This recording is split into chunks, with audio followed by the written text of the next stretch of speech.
As the sun sets on a beautiful March evening in Chapel Hill, the pinnacle of the ACC college wrestling season enters its final act. A season-long journey now hinges on one defining moment as we welcome you to Carmichael Arena for the finale of the ACC Wrestling Championships. A day that saw young stars rise to the top, hungry for their first taste of ACC glory, and champions from the past anxious to leave one final mark on their legacy in the ACC. As expected, no surprise, it is a two-team race as we head down the stretch. NC State looking for their sixth consecutive ACC championship. Virginia Tech well within striking range. 7 finalists for the Hokies. They sit 13 points behind the Wolfpack.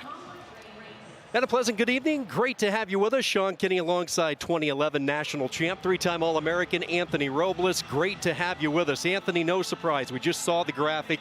For the past decade, it's been either NC State or Virginia Tech, and we are buckling up for a fun night with these two tonight. Those two teams are well represented in the finals tonight, but it's all about how are they going to manage the pressure underneath the lights. Big situation here. There's a lot on the line. Can they go out there and can they compete underneath the lights? Well, you look at the field, we have a number of returning ACC champions. Let's go to your experience, tap into it a little bit. You know what it takes to defend a title. What's going through these athletes' minds right now? Well, there is some added pressure trying to repeat, right? You're the guy to beat. You're the one that everyone's looking at. See, are they going to make a mistake out there? So you can handle that in two ways. Pressure can be something that's going to buckle you down to you're going out there and you're afraid to lose, or you can use it as energy, saying, you know what? I'm the #1 guy. I'm the one to beat. I need to go out there and dominate in my positions. How they handle it tonight is going to be a huge factor. See who's going to be on top of the podium. We start the night at 157, which means we're going to close the night with some former champions. Yeah, 133, Kyle Rainey, Sam Latona, two champions from the past. And then what a finale at 149, two of the best in all of college wrestling. Jackson Arrington, Caleb Henson in a rematch of last year's ACC title bout. We're ready to go from Chapel Hill next. Full house here, a lot of burnt orange and Chicago maroon of Virginia Tech. The red, white, and black. They call it the Wolfpack, red, white, and black. NC State, Virginia Tech, well represented inside Carmichael Arena, and for good reason. The last team not named Virginia Tech or NC State to win this ACC title was Virginia, and that was back in 2015. NC State looking for their sixth consecutive ACC championship, a Wolfpack team that won the regular season title as it came down to the final Friday night duel. We start tonight at 157, where North Carolina will try to get on the board right away. The top seed, Sonny Santiago, 15-7 this year, ranked 32nd in the country, ready to battle Ed Scott. Comes in a top 15 ranking, 20-5 this year for Ed Scott, the two-time NCAA qualifier, and he is trying to get back on top of this conference. He won the ACC title 2 years ago in 2022.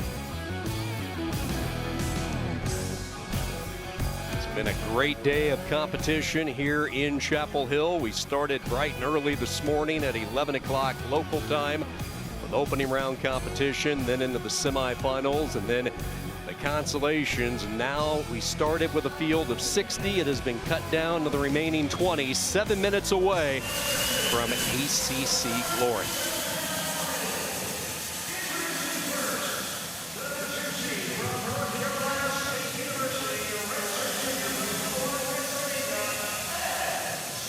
Ed Scott, the two-time NCAA qualifier, back-to-back berths at Nationals. He won the ACC title a couple of years ago at 157. Had a really good season, 19-5, 9 bonus point wins this year for Scott.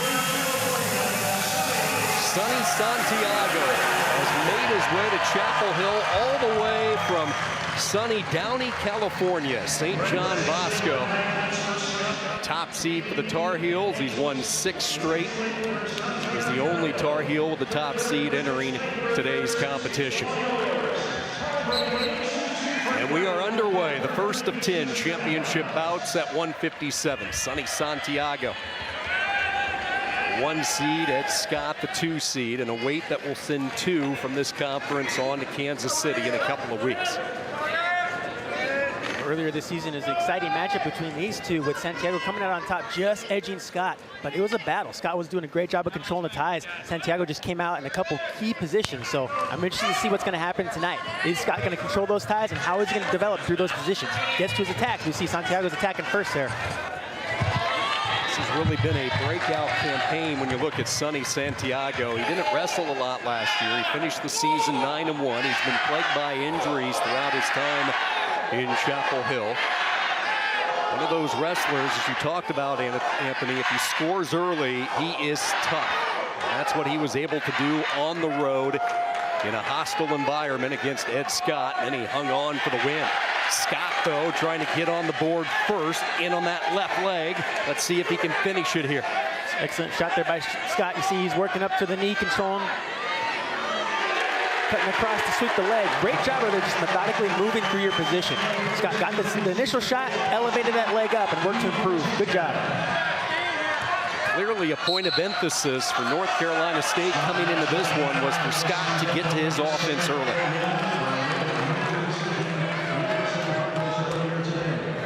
Not even 90 seconds in, a challenge coming from the North Carolina corner. It's Tony Ramos out there talking with the official, explaining what he wants them to take another look at the review panel. Challenge to see if they were in that cylinder area when the escape happened for Santiago. That's what they're taking a look at the replay table.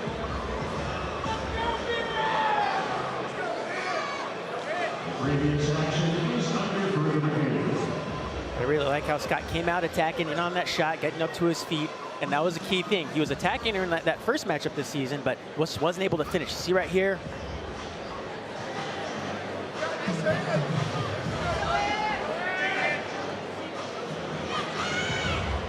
And keep in mind, the call on the mat was no escape there, so they're looking for evidence that control had been lost for Scott. UNC is not going to win the challenge, so Scott maintains the 3-0 lead, and Santiago goes back down underneath. Pat Papalizio, he's been down this road before. On the cusp of another ACC championship. His team controlling their own destiny with the 13-point lead entering tonight. Solid mat return by Scott on the edge. He's keeping his toe in balance. He's got that leg stretched out, working the spiral ride. Santiago with his win earlier today, now 14-7. Continuation of action, both wrestlers pushing their way toward out of bounds, back to a restart in the center. 1:18, first period just underway. Scott behind the takedown with a 3-0 lead. Go ahead, Brad.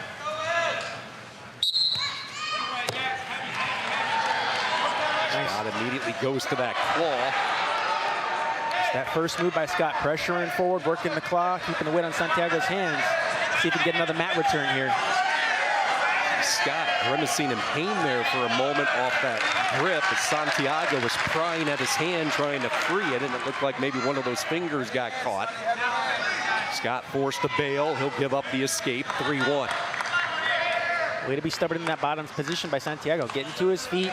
Scott was putting the pressure on from top, but get to your feet, you attack those hands immediately. Work for that escape. He clawed his way out. Right hand, that right hand.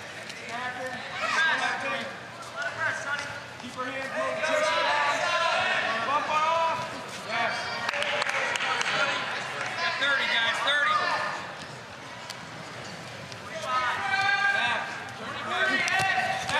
Santiago trying to drop level. Foley shot. Scott disengages. Short time. Final few moments of this first period. Ed Scott with a 3-1 lead. Nice head hands defense there by Scott. See right away blocking down with his left arm, getting his hips away, maintaining good position here. He's not giving up those easy points at the end of the first period. He's going to stay composed, hold his position. It's a new era for North Carolina. Rob Cole coming in from Stanford. He is watching off in the distance, allowing his two assistants, Ramos and Coach Enoch, over there to dial in with Santiago.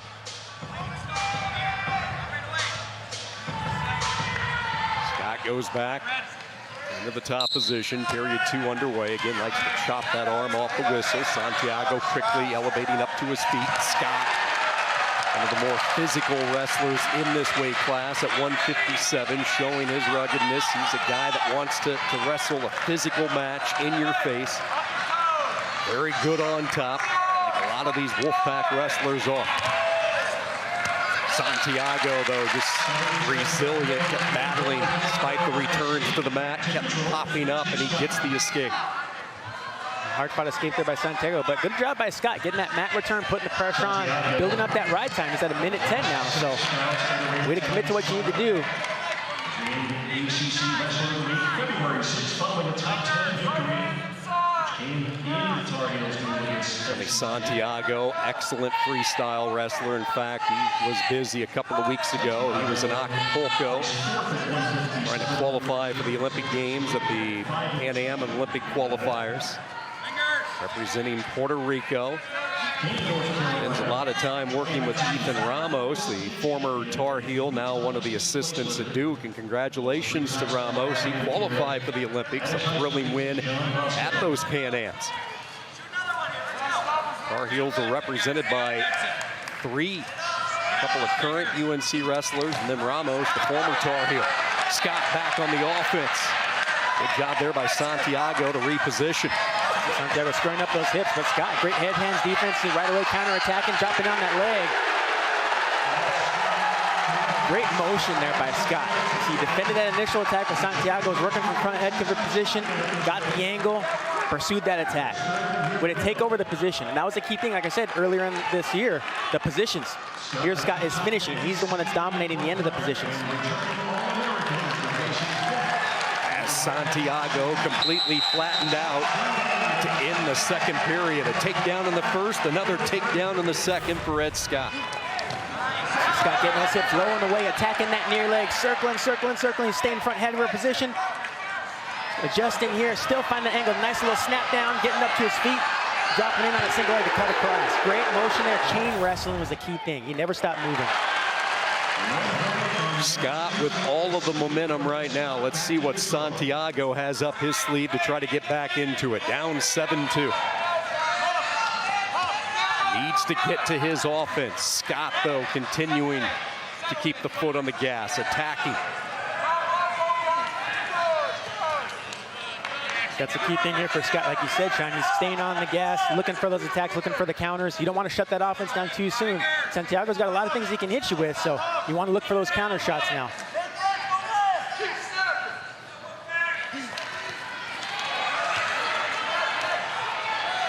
So again, Scott's just working from that front head cover position, trying to cut that corner. Santiago kept squaring up. That's a position that Scott has had so much success in throughout his career in Raleigh. Front head position, able to get to his offense off that tie-up. He does a great job of, he doesn't hang, he keeps his short arms, that short offense, he circles, snaps the head down, really forces his opponent off balance from that front head cover position. He's physical. Ed Scott, one of 8 finalists tonight for North Carolina State. Trying to send a statement early here at 157. A binge, an earlier season loss to Santiago, and with 1:30 of riding time, a 5-point lead. Time dwindling here in this third period for Santiago.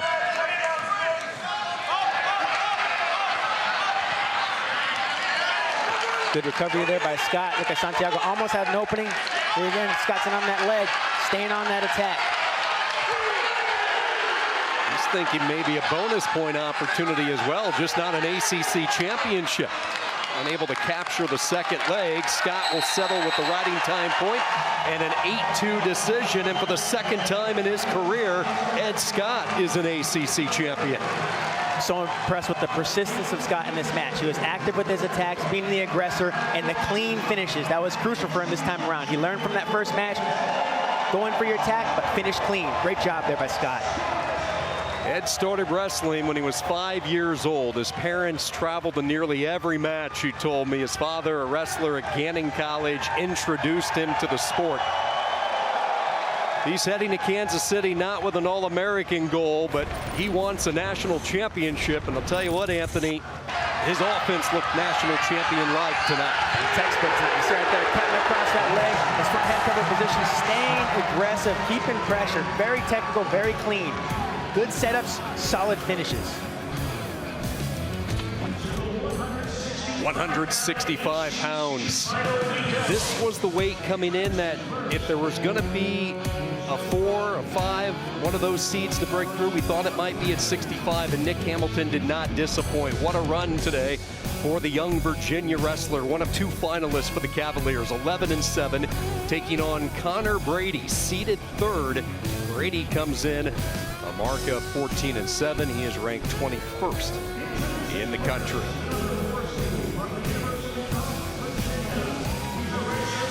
Nick Hamilton put it all together earlier today. Double digits in the opening round win, and then he outlasted his opponent in the semifinals. The top seed Derek Fields to punch his ticket and a chance for his first ACC championship. Connor Brady, the 3-time NCAA qualifier. He has been so close. He was the runner-up last year, losing to Virginia's Justin McCoy. So you push the fast forward button from a year ago, and Brady, for the 2nd straight year, opposite a Cavalier, although it's not the veteran McCoy, it's the young and up-and-comer Nick Hamilton. Hamilton, the white singlet, green anklets for the Cavaliers.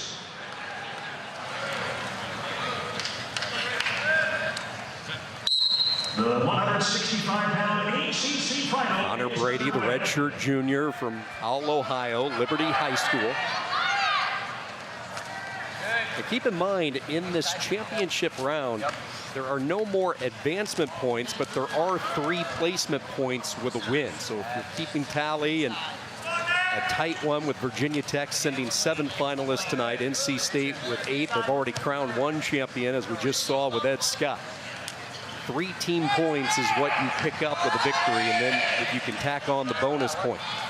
An additional point for a major decision, 1.5 points for a tech fall, and then the full 2 points with a fall. Keeping a close eye on the tie-ups. I know earlier this year, Brady had a nice right side underhook throw by that he set up a takedown to win the match against Hamilton. So what has Hamilton learned since then? Collect that data, go back to the room and improve on it. Let's see what adjustments he's making.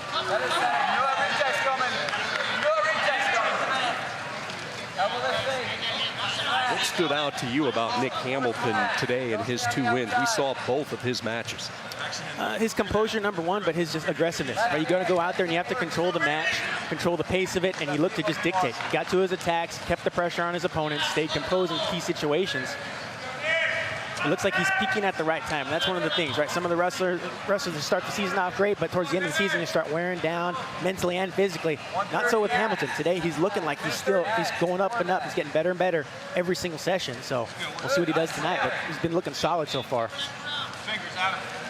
It's been a Virginia program this year just blistered by injuries, and we're talking serious setbacks for a lot of their young stars, including Nick Hamilton. He sustained a concussion earlier this year. It cost him some time, and Steve Garland told us in a conversation with him earlier this year, this has been one of his most challenging seasons, in the fact that a lot of his wrestlers, a lot of his talented guys, these heralded recruiting classes that he brought in just were away from the mat, where they couldn't get any mat time and coaching instruction.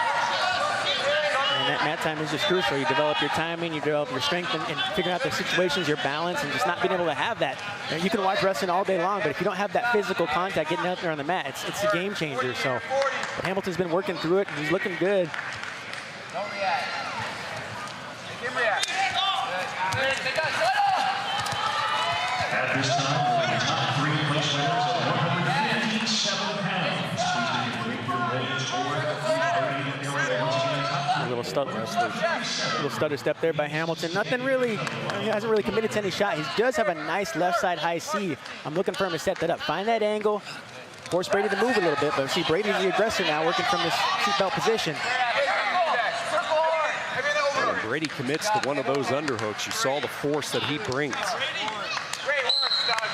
Nothing settled through 3 minutes. 3 minutes of neutral wrestling. Virginia Tech in their corner, Tony Roby. The job he has done, the Erie, Pennsylvania native, two-time ACC Coach of the Year. He's won that honor 4 of the last 7 years. He's led Virginia Tech to a couple of ACC tournament titles, a couple of ACC dual meet titles. Plus, he was responsible with Mekhi Lewis in his run a few years ago, bringing home the Hokies' first ever individual national championship. Hamilton is away, and the sophomore from Papillion La Vista. Midwest wrestler, Hamilton started his high school years in a tiny town just outside the Council Bluffs, Omaha metro, Underwood, Iowa, where he won a state championship. And then he moved across the Missouri River line to the state of Nebraska, where he won a couple of more state championships. The semifinals to a group of 11 and 7 this year. Brady, a couple of times, actually took advantage of a first round bye. And won 9-3. See both guys working in the ties right now. Again, no real commitment to the shots, but Hamilton looks like he's picking up his pace just a little bit. See the level changes there, stocking a little, moving forward. He's got to continue to create those angles, get a little bit heavier on that head, force Brady out of position, and then really commit to an attack.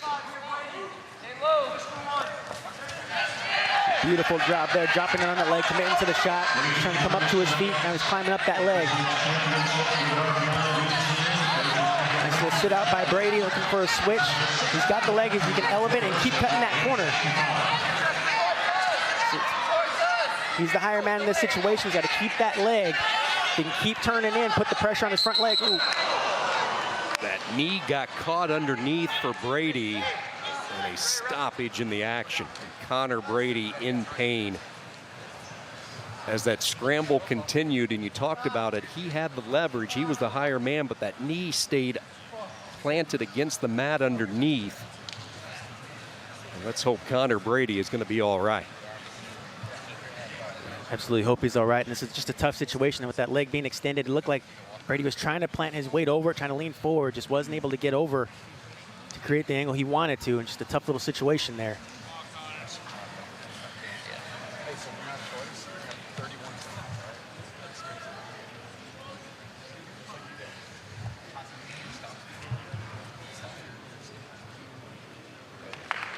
Brady being helped up to his feet. Well, this is a great sign. He's putting some body weight on the right leg, readjusting his knee strap. Roby making sure he's all right. Looks like Brady gives him a vote of confidence, saying, yes, I'm good to go. A couple of flexes of his right leg, and we're back at it. Boy, that's great to see. It looked scary at the time. Yeah, you never know that those situations with the knee, those different angles can definitely be funky. So really happy to see Brady moving around, see if he can shake this off and get back to wrestling 100%. But you never know. Those situations like that, they always come up. It's just slightly wrong angle can really tweak those knees. This is the second year for Connor Brady at 165. Started his career at 157. Consistent producer for the Hokies over the last 3 years. Three-time NCAA qualifier. Hamilton will test that knee out. Quick, explosive stand-up off the whistle. Brady off to the right side of the body.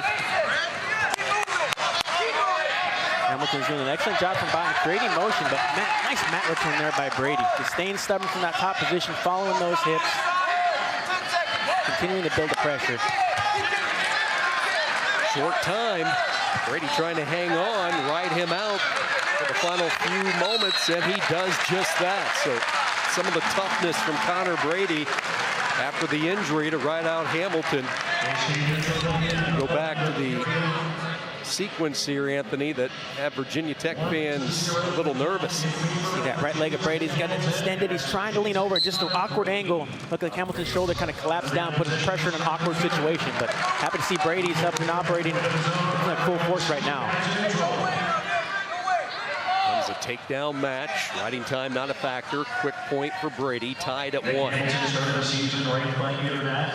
Placed 6th at the Southeast Open, an event that he won a year ago. He also won the Mountaineer Invitational last season, Be a big step for Connor Brady to win an ACC championship so close a year ago, losing in the finals. Oh, you see that whip over action there by Hamilton, nearly put Brady on his back. Great recovery there by Hamilton. Looked like Brady was really trying to force that whip over. That's his position, that underhook. Hamilton getting down. Great job there by Hamilton. Seizing the opportunity, finding that angle, just quick movement there. That was a real awkward shot that Brady uncorked, and an easy re-attack there for Hamilton, it looked like. Yeah, it was very strange. It looked like Brady was kind of shocked when he got taken down there. He's like, what just happened? But see Hamilton working, dropping. Really looked like he just cut the corner on that hip. Wasn't even able to get deep on the leg. It was just the angle of getting behind, getting to the corner of those hips and falling all the way through. So way to find the angle on those hips by Hamilton. Keep bumping, keep bumping.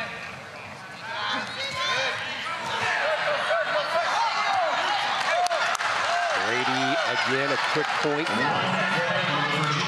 4-2, and there is Hamilton again. Carbon copy of what we just saw. 3 more for Nick Hamilton, who's feeling it here on this Sunday in Chapel Hill. Great wrestling by Hamilton. He looked like Brady was working the tie-ups and was a little bit overly aggressive. Hamilton felt it coming, just released. Caught Brady off balance and was able to capitalize. So smart wrestling in the ties, just being aware of your opponent's strengths, not pushing too hard, not over pursuing something, just being ready, waiting for your opening. And he took it there. A day that Nick Hamilton will remember for a very long time. A lot of the talk around the ACC was this recruiting class, this class that Nick Hamilton was a part of. He persevered through high school, moving to a couple of states. Wrestling was always the centerpiece, the focus. Steve Garland, so much admiration for this young man and what he has overcome, and now he celebrates an ACC championship.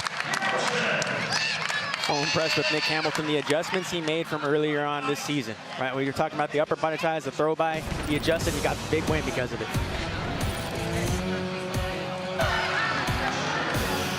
Hamilton just pressing forward, feeling the upper body of Brady, knowing when to pull back, knowing when to pressure. Smart wrestling there, respecting what your opponent's capable of, knowing their strengths, but making the adjustments necessary. One of the biggest names in the sport looking for his 4th ACC title. Mekhi Lewis, Justin McCoy, a couple of ACC champs clash at 174. And then at 184 pounds, it's all about the youth. A couple of good-looking freshmen, TJ Stewart, Dylan Fishback, as action continues from Chapel Hill.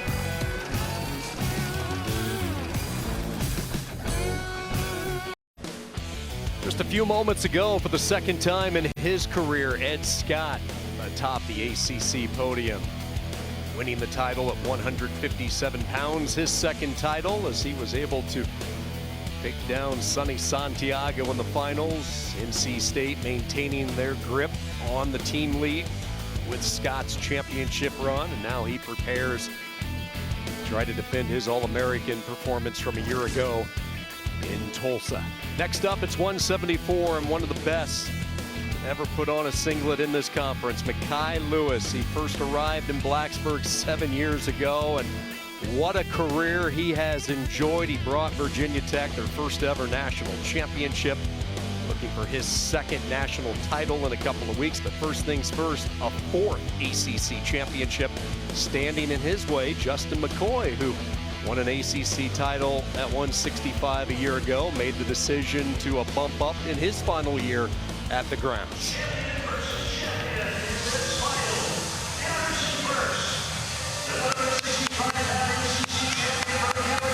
Justin McCoy.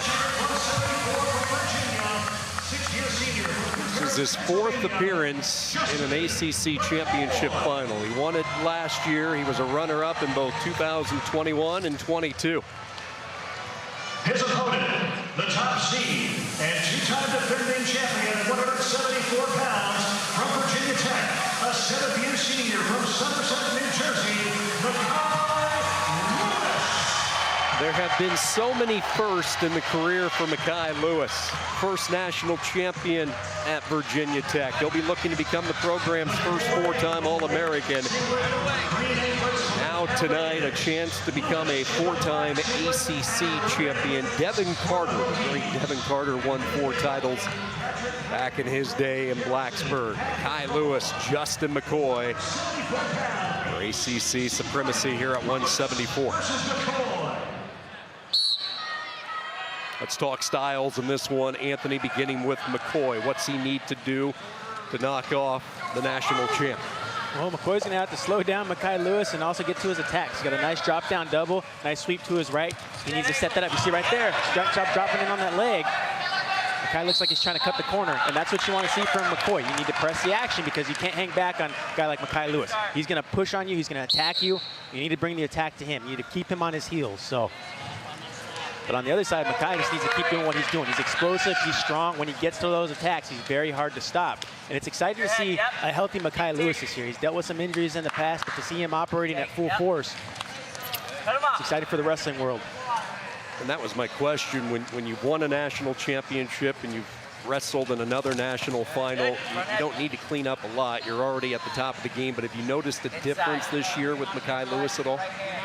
He's made some little adjustments, but it looks like he's fresher. It looks like he's going out there, he's attacking, initiating his offense. I know early on it looked like he was kind of a little bit calmer, waiting for the attacks to come to him, the counters, but now he's being the aggressor. And I think a big part of that is because he's healthy. He's dealt with some injuries in the past, and mentally that kind of messes with you a little bit, right? Not being 100%, not what your body is capable of. So now he looks like he's trusting himself physically. He knows what he's able to do out there on the mat, and he's executing it. So we just see a confident Makai Lewis this year.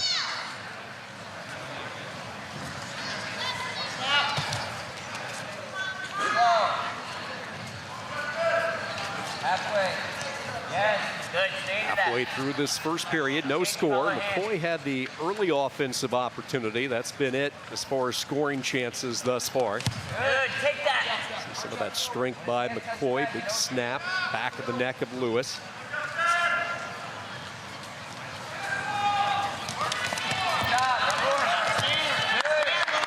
Nice quick defense there by McCoy. You see Lewis, a quick level change, trying to attack that low ankle, but great reaction there. McCoy on his own attack here. Sweep single. That's where he loves to attack, that right side. Sweep single to the right side. Just wasn't able to finish it there, but at least he knows the attack is there. He got him in the leg. Now we got to finish it. You got to develop that pressure behind that attack. It is so tough to take down Makai Lewis. Just an incredible statistic when you look at his career. He's given up only 6 takedowns in his career, but the only points allowed this year due to escapes. In his 14-0 mark thus far.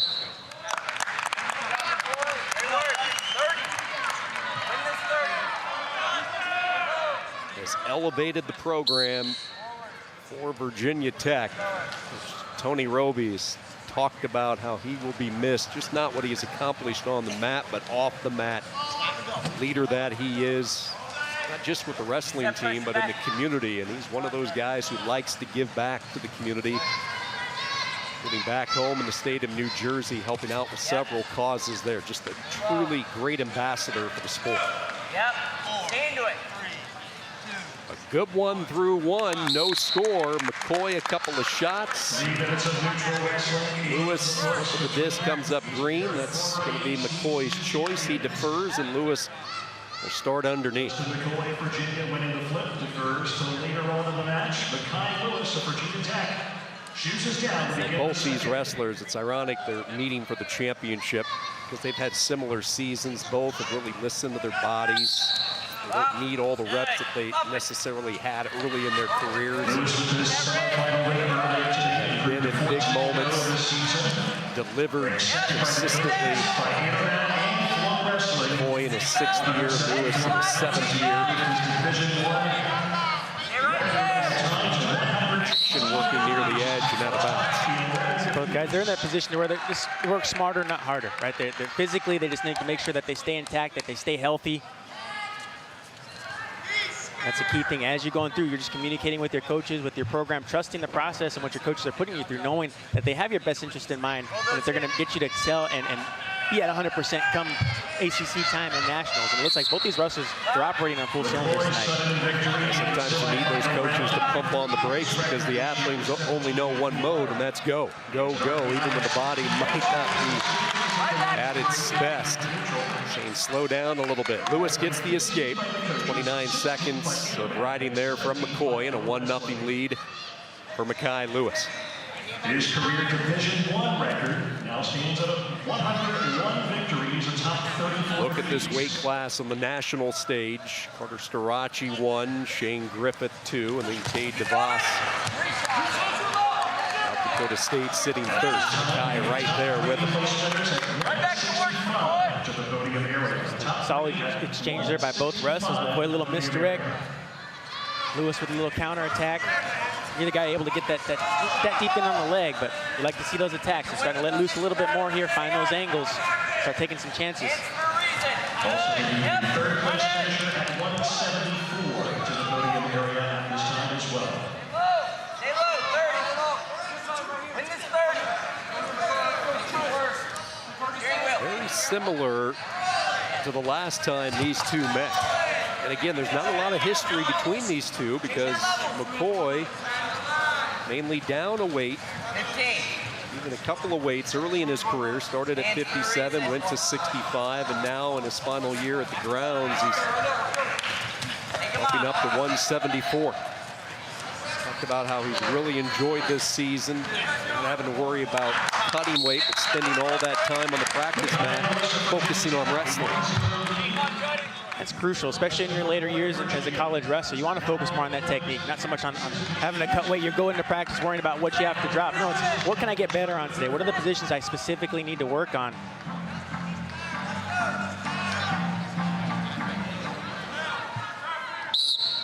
His choice starts underneath, tries to hit a quick stand-up, reaches back and gets away. Each wrestler with an escape. We go back to the feet, tied at 1. Great motion by McCoy in that bottom position. 9 seconds right off the whistle, got the hip separation turned in. That's what you want to do from the bottom. Steal that first move. It's like Lewis was being for stalling there. I like how McCoy's controlling the pace. You see he's moving forward in his ties, slowly stalking Lewis. That's why he was awarded there. First stall call goes against Mekhi Lewis. Now Lewis lunging forward. McCoy sidesteps it. Both wrestlers reposition back in the center. Left arm collar tie. McCoy driving ahead. Finishing runner-up at 174. Tighter angle on that. Stay on him.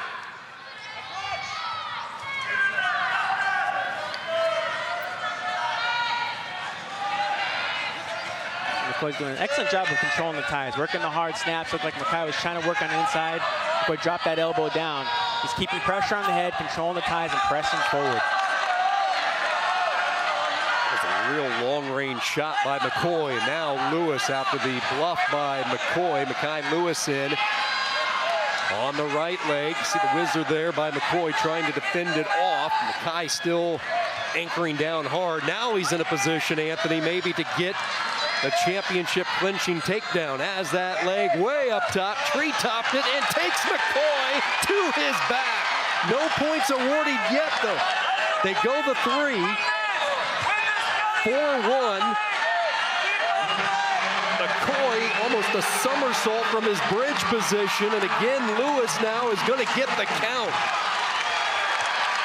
Way to hold position there by Lewis, working through that scramble, keeping his hips underneath him, clutch at the end of the period. Way to finish the match.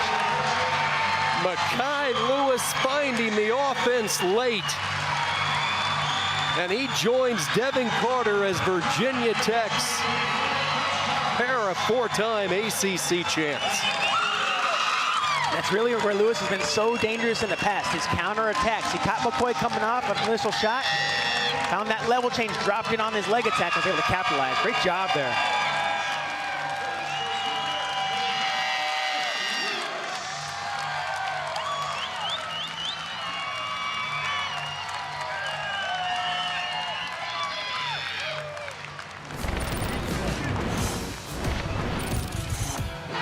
Mekhi Lewis have that leg high up in the air.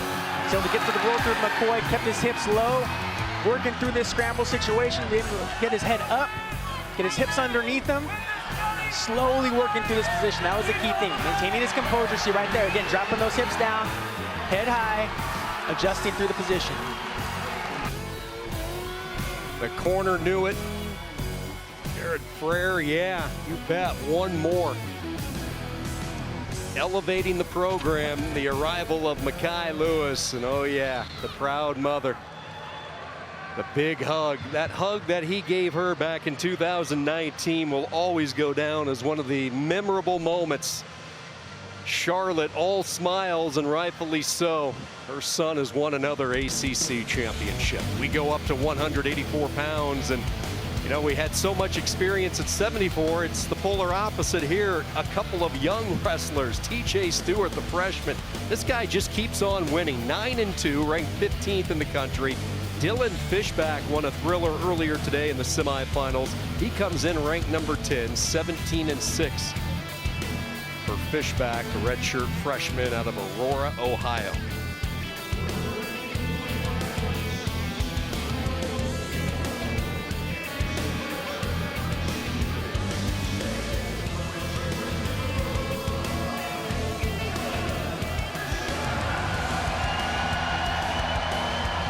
Dylan Fishback, the 3 seed, started the day with a win over Connor Becker of Duke, and then knocked off the 2 seed, Reese Heller of Pitt, in the semifinals. His ACC championship debut.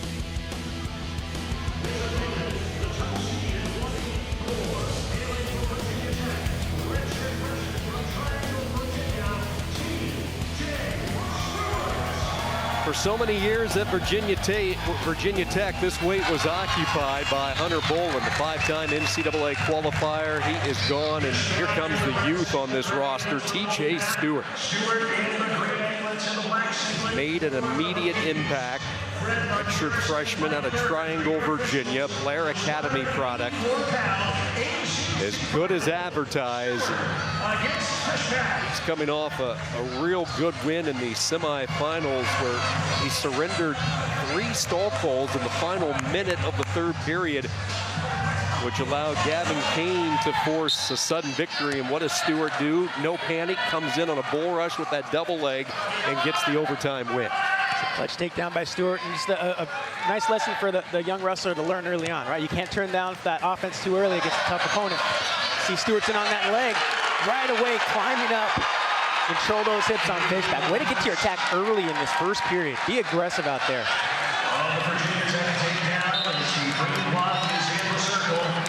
So wasting no time, TJ Stewart gets the takedown and the challenge from Virginia Tech.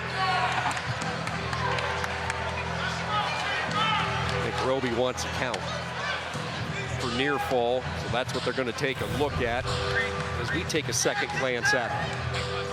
Stewart climbing up that body. Here's the count. I don't see enough spikes there for a near fall. Slowly climbing up. 1.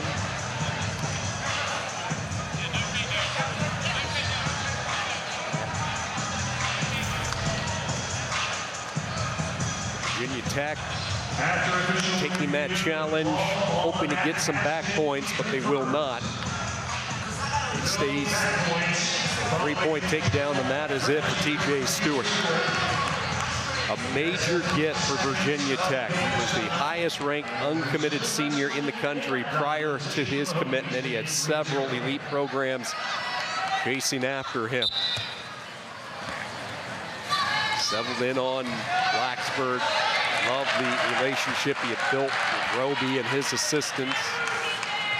Community around Virginia Tech, and he has blossomed really ever since the calendar flipped to 24. Stewart's been so fun to watch. He's explosive and very powerful when he decides to go in on a shot. Saw a double earlier today. He's got a nice snatch single as well. When he decides to pull that trigger, look out.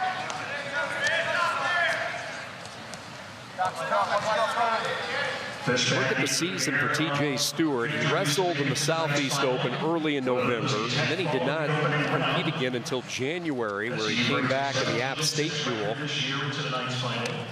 Stewart of Virginia Tech with the win in the semifinals, now 9-2 on the year for the Hokies. He told us earlier this year that the plan was always for TJ Stewart to wrestle 184, coming down from 197, and then he made the most of his opportunity. Sam Fisher suffered a season-ending injury earlier this year, and TJ Stewart, time was right for him to make his impact. He is not disappointed. Let's not forget, this is NC State, Virginia Tech head-to-head. Two front runners today and 3 more for Stewart. Beautiful His job. second takedown. Stewart working that underhook, throwing it by to the leg and cutting across the hip. I love how he starts the attack and he follows through all the way to the end. He's very persistent. There's no pause, there's no hesitation.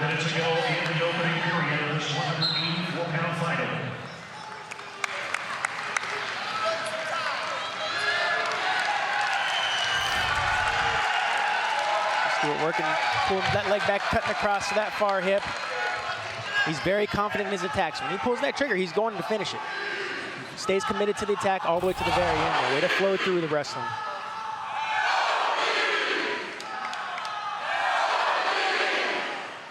One of 5 head-to-head clashes tonight with these two ACC powers. Fishback, after being returned to the mat, able to get away, 6-2. 40 seconds to go here, period number 1. Good job by Fishback. Getting mat return, but keeping his legs and hips underneath him so he's able to bounce right back up.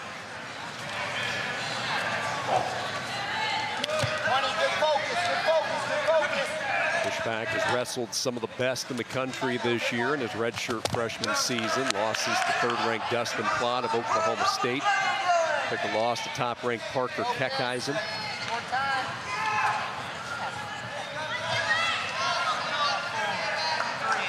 In some trouble after the first period. TJ Stewart, a couple of solid attacks, getting to his offense and a 6-2 lead after 1. Taking on NC State's Dylan Fishback.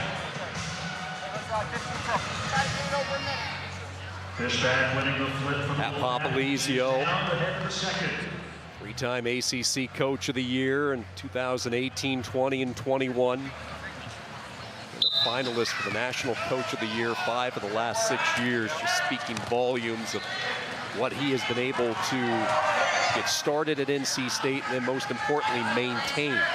No signs of slowing down. Solid mat return there by Stewart, maintaining that pressure from that top position. He's keeping his toe in bounds, racking up that riding time. Now he's over a minute. Great job to fight through that first initial reaction of Fishback from that bottom position. Try to create motion, try to get to his feet. Maintain pressure, follow through with those hips, keep that ride hard on top position.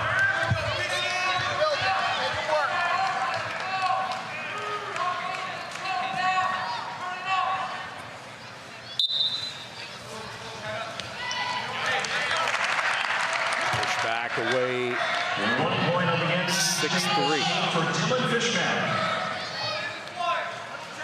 See if Dylan Fishback can get some offense started. Redshirted last year. It's a different type of grind he described going through his redshirt season. He learned how to navigate that grind. Machiavello has been a training partner for him a good chunk in the last couple of years. Spent more time on the freestyle competition, like a lot of these collegiate athletes are doing in this modern era. He's really a folk style guy. Hated freestyle up until about 3 years ago, and now he loves it. He credits a lot of his creativity that he has showcased this year on the offensive side to his expanded role in the freestyle world. Gonna have to find some creativity to figure out this tough freshman TJ Stewart. Stewart's just doing an excellent job keeping his positioning, staying low. He's got that right arm down, blocking his leg, not really pursuing forward, so it's hard for Fishback to create that opportunity to find those angles to get those shots. He's got to be a little bit heavier in these ties. See what's at stake.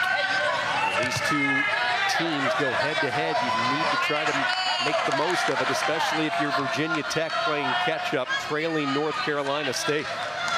3 team points to the winner in these championship matches, plus whatever bonus points they accumulate.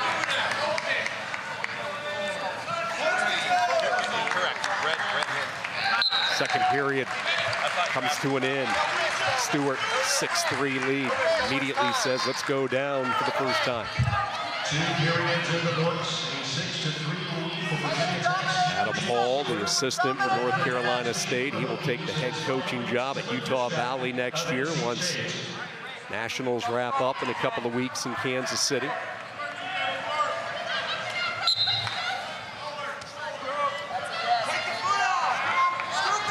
Fishback pressing forward. Just need to continue with this ride, erase that right time. Clutch there by Stewart, escaping. 1 minute, 1 second left on riding time in his favor. Stewart's just doing all the little things in this match right now. Yep. Stewart taking advantage of his attacks. You see right there, Fishback in on the shot, just not able to finish it, not enough room on the mat. And that's one thing that Fishback talked about earlier this year, about giving his opponents too much respect. Kind of looks like he's doing that right now. He's pressing forward slowly, but I think he's respecting that offense too much of Stewart. He needs to get to his offense. He needs to be the aggressor now. He's down and he's running out of time. Start pressing forward, initiate your attacks, be more aggressive.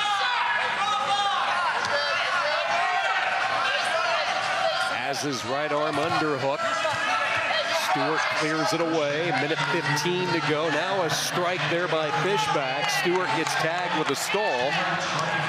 Stewart trying to hunt down an opposite side leg. Both wrestlers catching their breath for this final stretch run as we hit 60 seconds to go. Look at the opportunistic TJ Stewart. Good roll there by Fishback, and it looked like Stewart might be in a position maybe to seal it with another takedown. Nice counter wrestling there by Stewart, getting his hips away, looking for that go behind. Fishback got a little bit lucky there. He didn't really set that shot up. He's got to do a better job finding an angle to set the shot. Don't just dive. Stewart's too quick for that. He'll make you pay for it.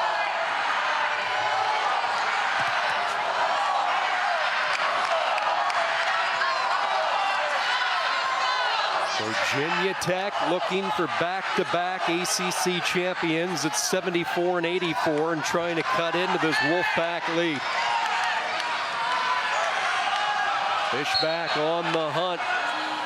And again, they're going to say out of bounds. But a stall call to Stewart will give Fishback a point. 7-4. Again, keep in mind, Stewart with a minute 1 of riding time. Well, Fishback can get a takedown. Good chance he might force sudden victory here. Stewart doing a good job circling back to the center, holding his position here. He's got to keep presenting himself. He stays low. Time's running out. He wrestles smart here.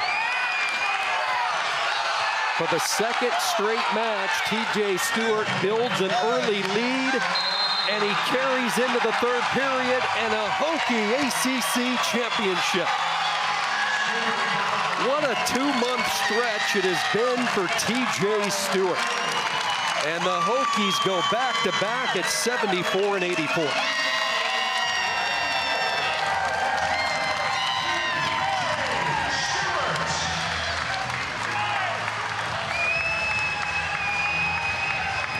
So impressed with the performance by Stewart in this tournament. Going in on his attack, super aggressive, explosive. He's got all the athletic tools, and he's putting them together. See right there, beautiful shot, getting up to his feet, pulling it in bounds, just giving himself enough space to cover up that far hip, wrestling through his positions. He goes in for an attack, and he commits to it. Virginia Tech feeling it. The veteran and the youngster delivering for the Hokies.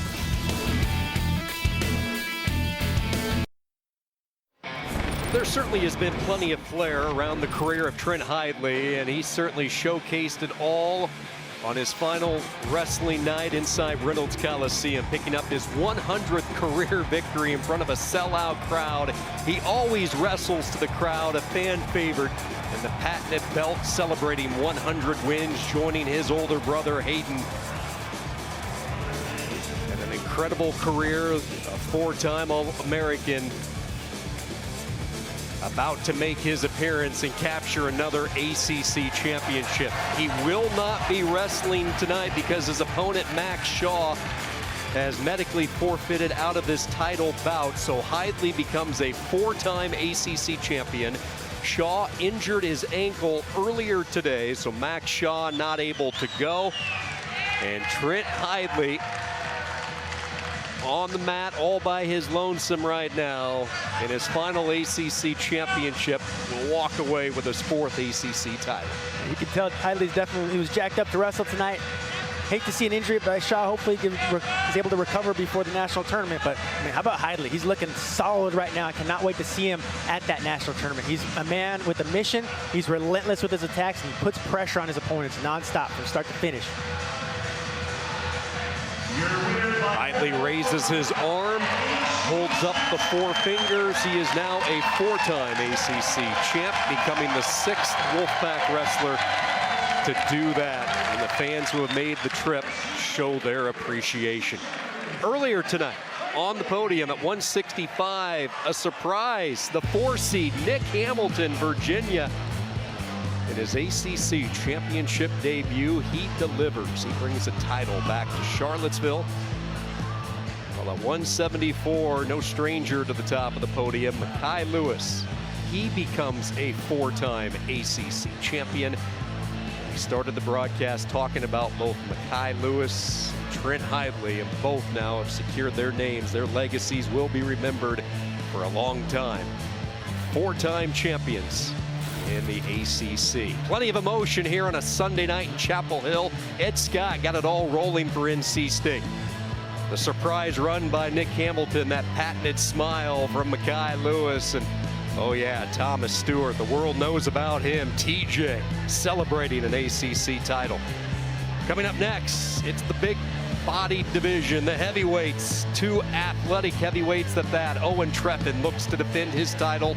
Hunter Katka standing in for Virginia Tech as the Hokies and Wolfpack go head-to-head at heavyweight, and they clash at 125 with Camacho and Flynn.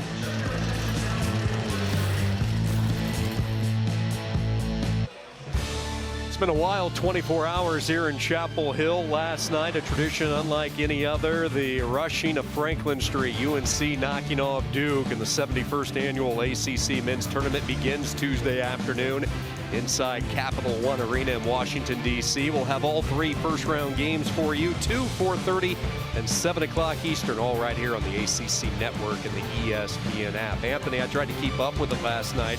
I was down there, and I had to bail probably after 20 yards. I couldn't keep up. I'm trying to find your face down there. It's not in there, trust me. Oh, what a great sight, though, to be downtown and experience the excitement. Speaking of excitement, TJ Stewart, get ready. Kansas City, here he comes, the ACC champ at 184.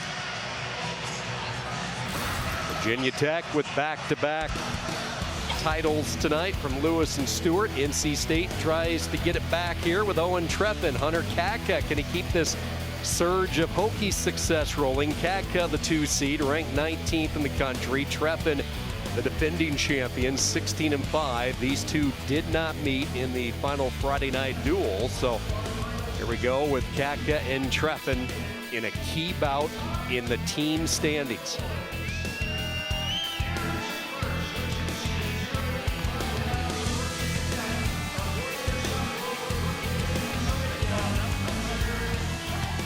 Hunter Katka had to knock off his brother Ryan in the semifinals to earn this right to wrestle for ACC championship. Katka, the redshirt junior, Brookhaven, Pennsylvania, 2-time NCAA qualifier.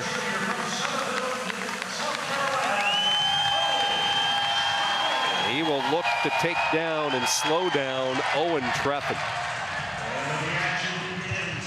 Treffin patiently waited for his opportunity in Raleigh. It was a pivoting chair his first year on campus, just could not crack the lineup, but the last 2 years he is firmly entrenched, and he is one of the top heavyweights. Treffin to defend his title, Katka trying to claim his first ACC championship. Treffin's got some solid offense on his feet. He has a nice snatch single to his right side. He's not afraid to shoot low on the ankle, so let's see if he can get that offense early here on Katka. Katka, two-time qualifier, on that leg briefly, but you see the hips and the sprawl back from Treffin. Katka qualified for nationals in 21. He went 0-2 last year in Tulsa. Had a tough time finding his offense at nationals, and that was a point of focus for him this offseason, just wrestling more aggressively. Told us he wrestled more of the heavyweight style last year in 23, staying in the hand fight, got caught a lot of times in 21 getting underneath the big guys, but he's bulked up, arrived in Blacksburg at 225, and now tipping the scales around 245, 250.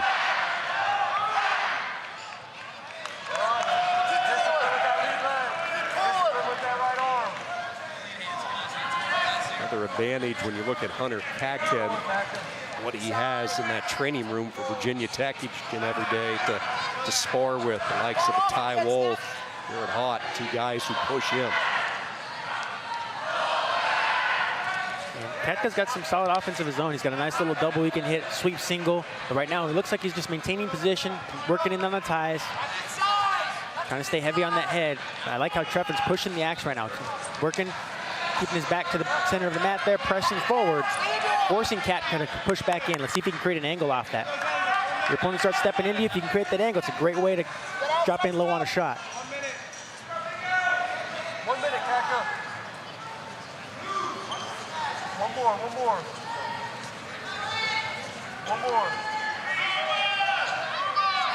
more. On the clear. A nice little attempt there by Treffin, trying to get that quick go behind, attacking that leg of Katka, but just the quick reflexes there of Katka, squaring up his hips, getting right back up to his feet. Both guys made an attempt there, and neither one was able to capitalize, but good action, good little sequence there. Similarities between these two wrestlers certainly glaring. We talked about Katka, a little undersized for heavyweight upon arriving in Blacksburg. Same thing can be said for Owen Treffin. His freshman year, he weighed around 215. He actually told me he thought about cutting weight and maybe going down to 97, but made the decision to stay big, and now he walks around 250. And you know, oftentimes you hear how cutting weight is difficult. Owen Treffin talked about how putting on weight was tricky for him. You can put on the weight, but it's tough to maintain, and that's what he struggled with the first year on campus. And it's not just the weight, it's what kind of weight are you putting on, right? It's just that, is it the muscle mass that you're putting on? It takes a lot of time and dedication to put on that right weight, put on the strength, and then being able to adjust to it, carrying that heavier body frame. How do you move? How does it affect your flexibility? How does it affect your conditioning? All these factors that play into it. So you're constantly having to adjust your style as you're getting bigger, as you're building that strength and adding weight. Trying to get a mat return here. You see the hand fight, and Treffin rips away the grip and gets the point. Owen Treffin with a 1-0 lead, early stages of the second period. You see the team score in the upper right-hand corner. NC State maintaining their lead. The Wolfpack looking for their 6th consecutive conference championship. That was an excellent job of Treffin just with that quick escape, and that's a key in all weight classes, but especially at heavyweight. You need that quick explosion off the whistle from bottom position. You don't want to allow your opponent to put that heavy body on top of you. So create that motion, get your hips away quickly, and get to your feet. That's exactly what he did.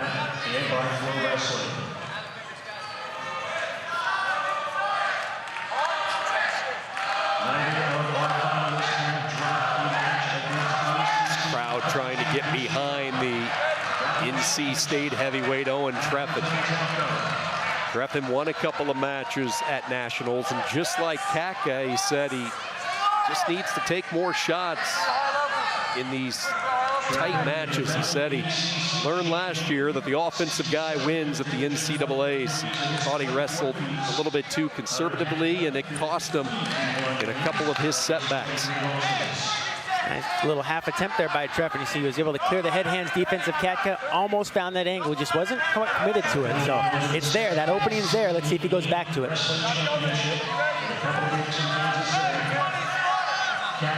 The thing about Treffin, he is very deceptive, has a really good snatch single. Getting for his opportunity. Final few moments, short time in this second period. Katka going to have the choice heading into period 3. The score in favor of NC State's Owen Trevor. Both corners intense. Kevin Jack Papapalizio for NC State.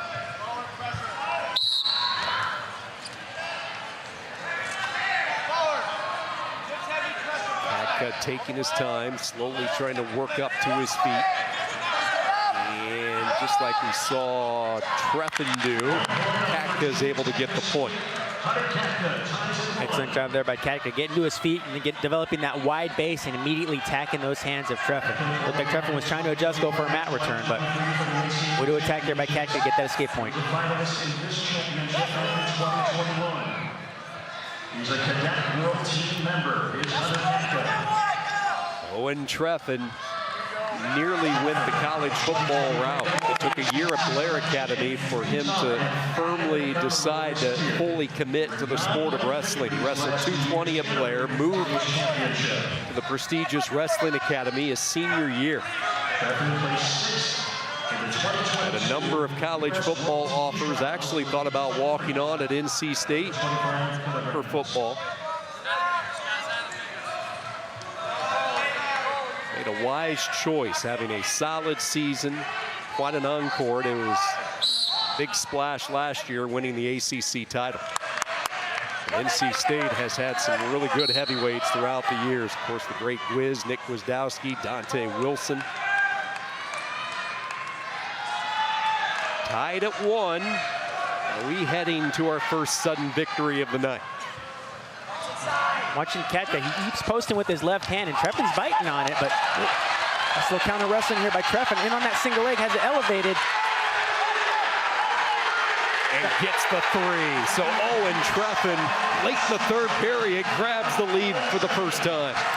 Terrific job there by Treffin, keeping composed, wrestling through that position, absorbing that explosion of Katka, and then firing off his own attacks there. Owen Treffin, 4 seconds, shucks Katka away. One last shot by Katka, but a little too late. And Owen Treffin has defended his title and puts NC State in the driver's seat now to win another ACC title. What a year for Treffin.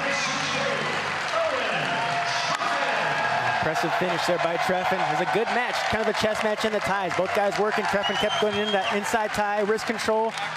Just able to capitalize on their counterattack there. Great job of staying patient.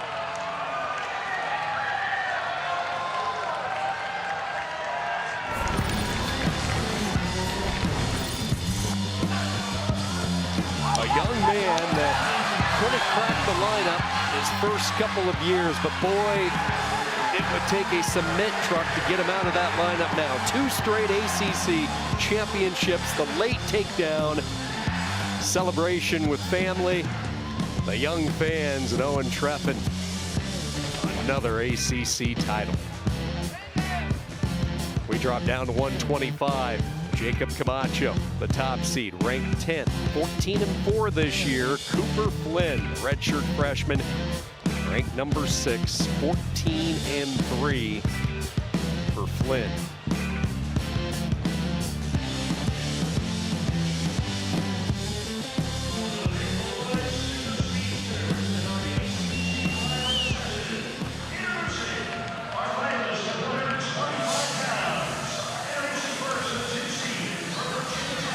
Second straight year that Virginia Tech has wrestled for an ACC title at 125. Last year it was Eddie Ventresca. This year it's Cooper Flynn. Ventresca injured earlier this year, so here comes Flynn, a freshman from Seymour, Tennessee. His opponent, Jacob Camacho, the 3-time NCAA qualifier, 2-time ACC champ. And it's been an interesting year for Camacho. He was away from the competitive mat for more than a month. really struggled around the holidays, so he spent extensive time behind the scenes working with the coaches, trying to get everything proper, really taking a mental stress off him, and the move by Papalizio worked because he has looked like the old Jacob Camacho the last few weeks. Definitely looked like Camacho had that time to recharge and regain his confidence in his wrestling. Sometimes you can get in those funks. It's a long season, difficult competition. You get a loss, it really starts messing with your confidence there. And Camacho experienced that, but now it looks like he's back and firing on all cylinders. And when these two wrestled earlier on in the season, it was a good match, exciting. Camacho won off of a scramble attempt, takedown. And see right there, right away looking for his attack and getting a takedown early in this match. Being the aggressor. Camacho not wasting any time, has that leg elevated, whips that leg over for the trip on the mat return, and out of bounds they go. So a strong start right out of the gate by Camacho. Camacho whipping that head, dropping down that leg, cutting across that far hip. Great job there of being the aggressor from the start of the whistle, looking for your attacks, immediately going after your opponent. Now you look at that stretch around the holidays for Camacho. He lost 4 straight matches. He went winless at the collegiate duels, losing to good competition. And this was after he had an early season signature win against the then #1 in this wide open weight class at Ramos of Purdue. So again, a weight class where you could really go with a pick-em when it comes to Kansas City as to who might walk away with a national championship. But these two wrestlers certainly in the conversation. Flynn working for that arm drag, just not able to quite get the angle there. Camacho's not pressing forward. Staying very disciplined, keeping his stance, controlling the ties. Respecting the offensive Flynn while at the same time looking for those openings, and when he sees it, he pounces on it like we just saw earlier.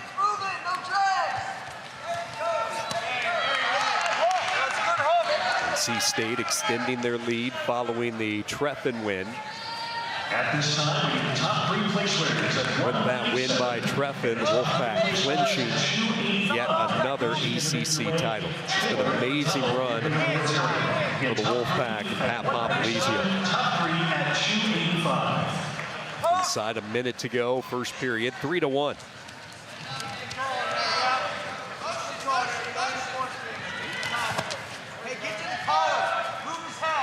See, Flynn's working here. A couple arm drags. See right there, another little half shot. Just not able to get that exact angle that he wants to fully commit to a shot just yet. Camacho's keeping up that good head-to-heads defense, and he's not over-pursuing the positions. You see right there, he's controlling the ties, but he's not pressing too hard forward, which is what Flynn wants to get those angles.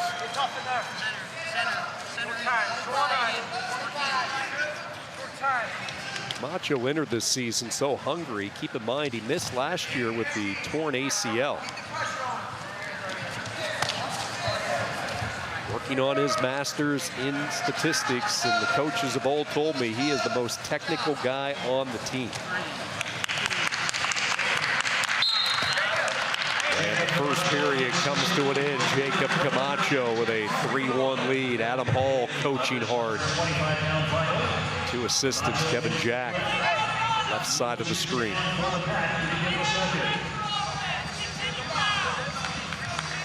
Did you ever have one of those stretches like Camacho where you just needed a reset?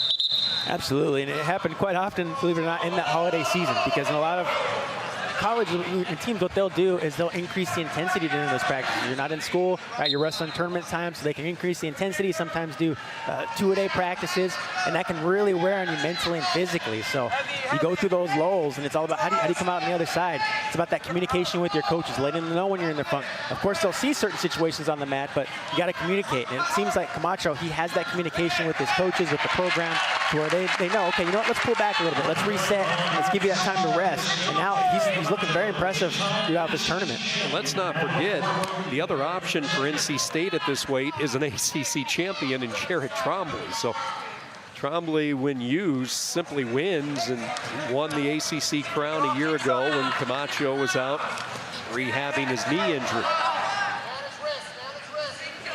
Excellent job there by Camacho, catching that right side underhook. Looked like Flynn was about to commit to a leg attack, but Camacho right away jacked him up with that underhook. Didn't give him that penetration shot that he wanted. Flynn swallowing up this front head position. Stalemate. We go back to the center. Just under a minute to go. Period 2. Camacho behind that early takedown. A 4-1 lead.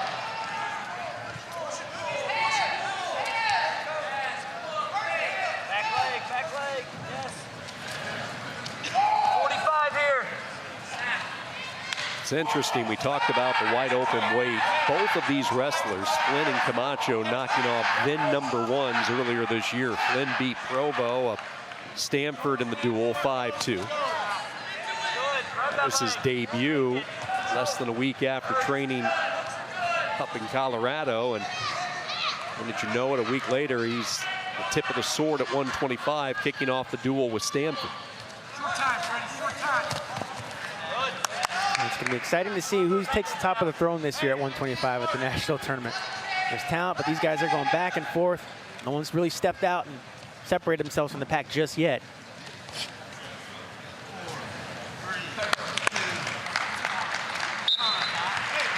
Macho with a 4-1 lead after 2. Don't forget our featured softball game this week on ACC Networks. 16th ranked Florida State hosts #10 Alabama in Tallahassee. Our coverage begins Wednesday night, 7 Eastern, right here on ACC Network and the ESPN app.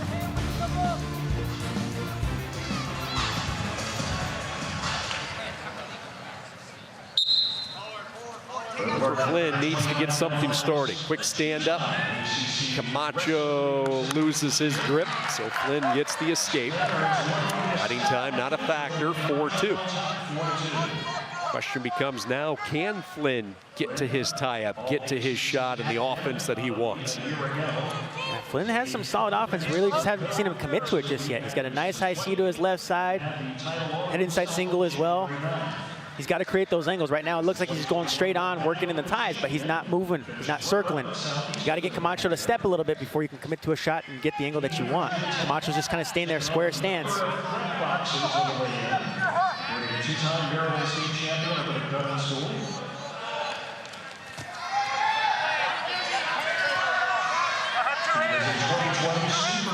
Just can't get past that hand defense of Camacho here in this third period. Camacho again on that right side underhook, looking to really control that tie. He's keeping his hips low and away. You see right there, good head-hand defense again. As soon as Flynn drops, Camacho's head drops, he keeps his hands low. No opportunity to penetrate on those shots. Camacho right back to his comfort zone. Right arm firmly in on that underhook. Steer Flynn where he wants with this position. More importantly, if you're Camacho, it keeps Flynn from getting to his offense and the tie-up that he wants. Although Flynn is really comfortable in this front head position. He's worked on it a lot with Coach Jared Frere. Circling near the edge. And Flynn sprints back to the center. Short time, 10 seconds to go. Needs to roll the die now. Can't be selective on his shots. Camacho playing a game of hide and seek. 3 seconds, 2 seconds. And for the third time in his career, Jacob Camacho is an ACC champion, pointing to his heart because this has not been an easy year for the junior. Way to battle back through adversity, getting your mind back in the right place, going out here and executing. He looked solid tonight. Wrestled with confidence, went out there, got the first attack, first takedown, secured the win.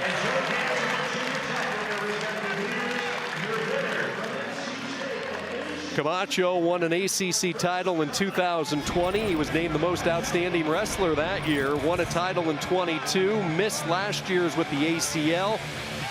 And after a rough holiday stretch, he has bounced back and he has brought another title to NC State. Now a 3-time champion, a hard-fought win against the talented freshman Cooper Flynn. Jacob Camacho victorious. 1:33, our next stop.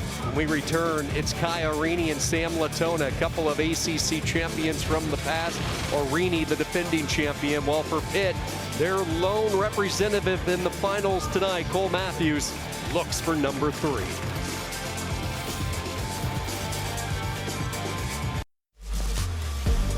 On February 1st of this year, Commissioner Jim Phillips started year number 4 of his tenure as the ACC commissioner, and he is a well-traveled commissioner. Earlier today, he was down the road in Greensboro watching the Notre Dame women capture the ACC championship as they knocked off North Carolina State. Certainly has been the spear on this ACC run and the success that they are having across the board, not just in the sport of wrestling, but across the spectrum of sports, women's hoops, men's sports as well, with the men's basketball competition and the ACC tournament opening up next week. Always great to see the commissioner in the house. A few moments ago, 197, Trent Hidley for the 4th time, earning his 4th ACC title. Hidley with now over 100 career wins. He looks to set his sights on bringing Raleigh a national championship in Kansas City in a couple of weeks. Back-to-back for the Wolfpack. Owen Treffin defends his title from a year ago. Hard-fought win over Hunter Kadka. So Treffin, and with that win, secured and locked up NC State's 6th consecutive ACC title. 133 pounds, our next bout coming up. A couple of ACC champs from the past. Kai Arini, the defending champion, ranked 4th, 14-2. Sam Latona, he won the title a few years ago, ranked 15th, 19-6 on the season. Latona won in sudden victory earlier today over Marlon Yarbrough of Virginia, while Arini cruised into the finals after taking down Vincent Santaniello of Pitt. So Arini and Latona at 133.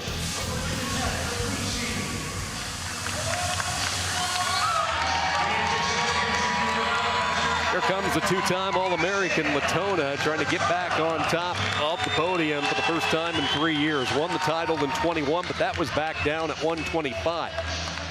Second year at 133 for Sam Latona. Kai Arini, the 2-time NCAA qualifier, the returning All-American, placed 8th the season ago. He had that great run last year at the ACCs, knocking off both Latona and Mickey Philippi a bit. With those 2 wins, Arini was named the most outstanding wrestler of the tournament 12 months ago. It was an exciting match between these two earlier on in the season. It came down to the wire. Latona almost won it. He had a nice high C, just wasn't able to finish it in time. So if I'm Latona, I got revenge on my mind. I think I need to attack early now. Don't wait till the end. Attack early, first period, be the aggressor. See if he does it.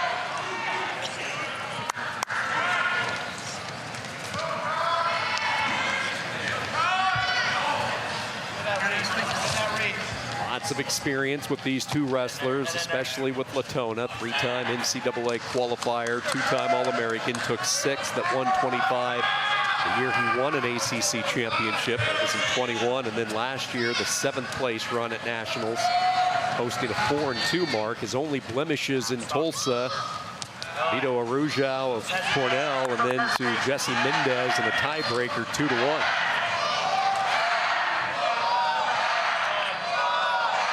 And quite the spectrum when you look at Sam Latona. He had the COVID year to deal with. That year he was the 2 seed entering nationals.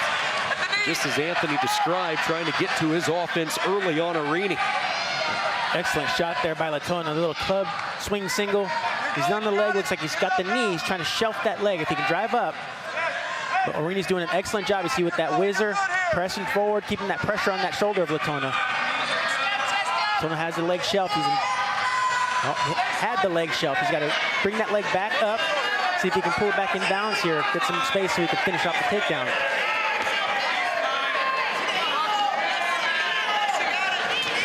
Just to get that leg elevated. Good job here by Arini. Latona still clinging to it, but Arini's able to fight it off and force the stalemate. See the battle right there. Arini with that whizzer. Latona trying to shelf that leg. It's all about that pressure that Arini was able to create from that whizzer position. A lot of pressure on that shoulder, not allowing Latona the opportunity to build back up. Great defense there. And Latona, the pride of Alabaster, Alabama. A lot of Alabama wrestlers, the success that Latona has had at the collegiate level, and he takes great pride in that. Tony Roby was always aware of Sam Latona growing up. Sam would attend Virginia Tech camps as a youngster, plus his older brother Dom wrestled for the Hokies during his collegiate years. So Latona's and Blacksburg always had a connection. Sam right back in on that leg, and that knee gets bit at an awkward angle, so they're going to stop it in its tracks for potentially dangerous. You know, it's definitely a good stoppage there by the ref. It looked like it was about to get ugly for Arini, but Latona, the shot is there. Looks like he's getting it on that leg. He's kind of pausing for a second. He needs to finish off, getting that hip to hip, and immediately getting that leg up to the shelf. Don't allow Arini that opportunity to fight off with that shin whizzer.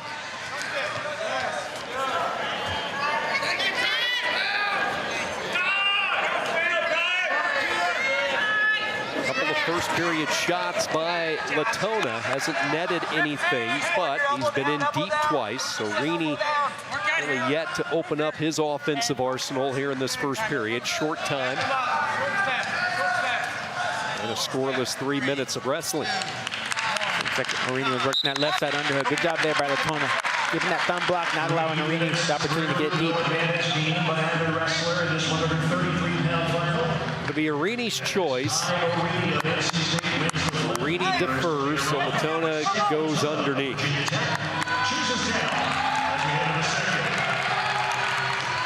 Arini earning a spot on the podium at Nationals for the first time in his career last year, placing 8th. He went 3-3. That was after 2022 year that saw him go 2-2 at Nationals as the number 15 seed. And Arini's the guy who will commit to putting on a tough top right. You see right there, pressing forward, working on that left side arm. He's terrific with the tight waist, keeping that pressure on his opponent. Let's see if he can maintain this ride. So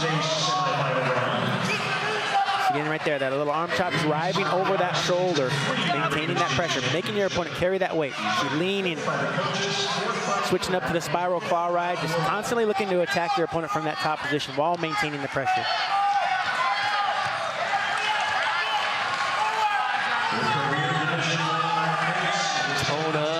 Hand fight, trying to turn and face. You see Arini determined to not lose his grip, able to maintain control. You have to mix it up if you're Kyle Arini because of the length of Latona underneath. And you definitely have to be creative, keeping that weight on the hands, adjusting your hips, finding those little angles. He's clawing right now, and it looks like the riding time is getting built up. He's at 52 seconds. Can you hold it for an extra 8 to get that riding time secure? Acrobatic mat return there from Arini, and he's over a minute of ride time. So a solid second period here from Kyle Arini, one of his strengths. Able to keep Latona down. Now Arini's got that little seatbelt position. He's trying to hook that near leg of Latona out of balance again. Another solid sequence, building up that ride time. Arini just with that hit explosion, following through, keeping that tight waist and immediately going for that claw. Latona's been quick off that whistle, but every single time Arini has been up to the challenge. Chops off that arm, swallows up that deep waist. Minute 30 and counting of ride time. Now looking for a tilt here, and he's going to get some swipes on Latona. Arini able to get some near fall points, able to get the 2. And quite a second period riding display from Kyle Arini. Not only able to ride, but also get a turn and generate some offense. Terrific job there by Arini. It was a minute and 30 seconds of ride time. A minute and 30 seconds, you had to ride your opponent, mat return, pressure, arm chop before you're awarded with some near fall points. That's how you stay committed in that top position. Great job there. North Carolina State in that last exchange also fired in a challenge brick, and they might want more than 2, Anthony, I'm guessing. So Arini right there has the leg elevated, counting the swipes. 2, 3. Might have a case. Yeah, close to 4. Jack and Pompilizio, and yep, Pat says, where's my brick? I want more than 2 after that last exchange. He's not going to get it, though. Lost challenge, just the 2 on the near full. Arini trying to finish this second period, really sending a statement to Sam Latona. And he is going to ride him out for the entire 2 minutes. Holy smokes.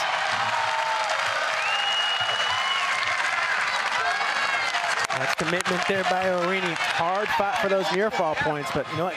At this level, you got to be gritty. You got to be stubborn in those positions. Be willing to battle for 2 minutes, 3 minutes. Doesn't matter how long it takes. Dominate. He did that in that period. We start neutral in period 3. And with the new rules this year, and it's certainly tougher to ride, there's a perfect example that we just saw from Orini and how to do it, even with the new rules in place. Yeah, you got to look to attack. You got to look to put your opponent on their back, and he's doing that. He's putting on a hard ride, but he was attacking that upper body, looking for the wrist, trying to find those tilts, and he got one.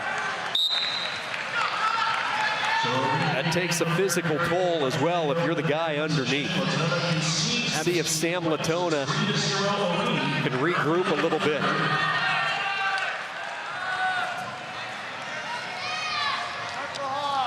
Orini now a three-time NCAA qualifier by way of his appearance in tonight's final.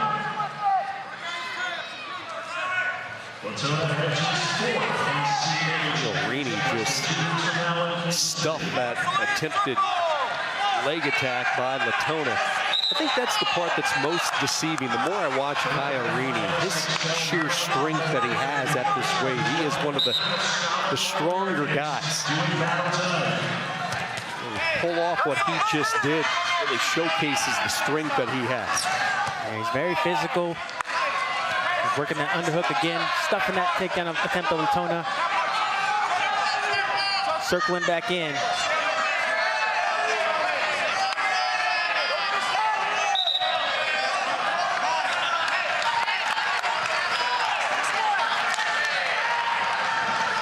On a night in which NC State sent 8 to the finals, Virginia Tech was 7 into the finals. 5 head-to-head matchups between these two. Again, good hit-hand defense there by Orini, stuffing that high C attempt of Latona. That's one of his best go-to shots, and just wasn't able to get in deep. Now he's deep on the leg. Latona shelf it. Similar position to earlier. He's coming up with that leg. He's got to pull him back to center. A little bit of the flexibility from Orini. Latona is going to try to drag him back in where he has more ground to work with. Keep in mind, riding time lock for Orini, so it's going to take more than a takedown for Sam Latona here in the short time remaining. And Orini defends it off, and NC State sensing another celebration just moments away. Orini getting his points from the top position, being committed to the ride, working for 1 minute and 30 seconds before he got the near fall. Being stubborn. Good job. Back to back for Kai Orini, and respect between these two athletes.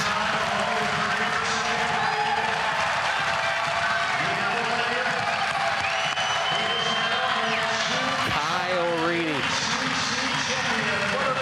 the second straight year an ACC champion.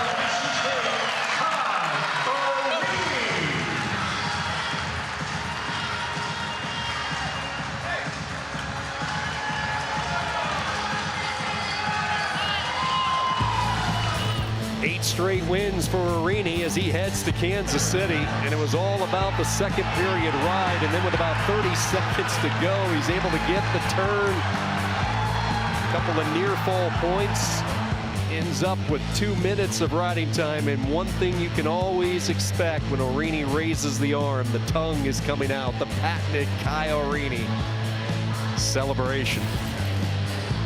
Tail of the tape, 141, Cole Matthews looking for his 3rd ACC championship. He has knocked off Ryan Jack not once but twice. The last 2 ACC titles have been decided by a grand total of 2 points. A couple of 1-point wins for Matthews over Jack. Can Ryan Jack turn the tables here tonight? Jack ranked 4th in the country, Matthews in at number 14.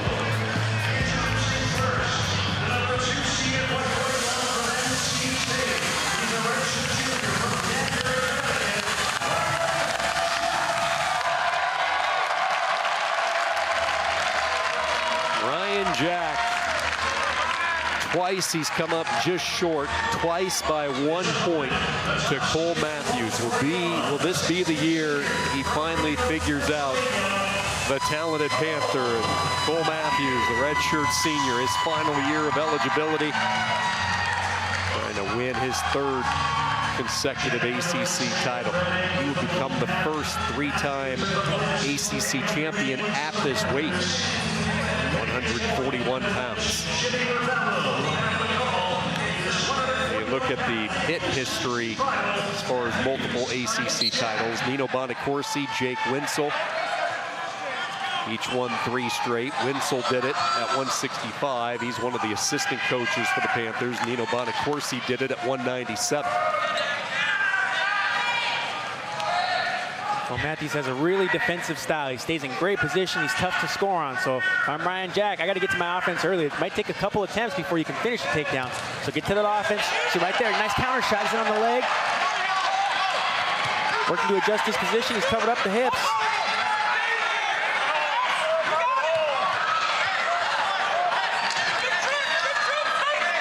Solid counter wrestling there by Matthews, taking control of the situation. He's got that leg. He's locked right at the knee. Looks like he's trying to drag this foot in, but having a difficult time doing it. One last burst and surge by Matthews, but not enough room. Well, we're kind of starting this one like we did back in our very first Friday night duel, where it was offense galore, 15-10, a match won by Matthews. Yeah, Jack really forced Matthews to wrestle in that matchup. Right? He was attacking. Matthews was down early. Was forced to get to his attacks, create a scramble situation. So you saw right there, Matthews can scramble. Matthews can counterattack. And I know he's placed some emphasis. He said, I need to get more to my attacks early on. I can't just wait. So I'm interested to see if he does that or if he's going to play the defensive game. So far, it's been a great exchange for both wrestlers here.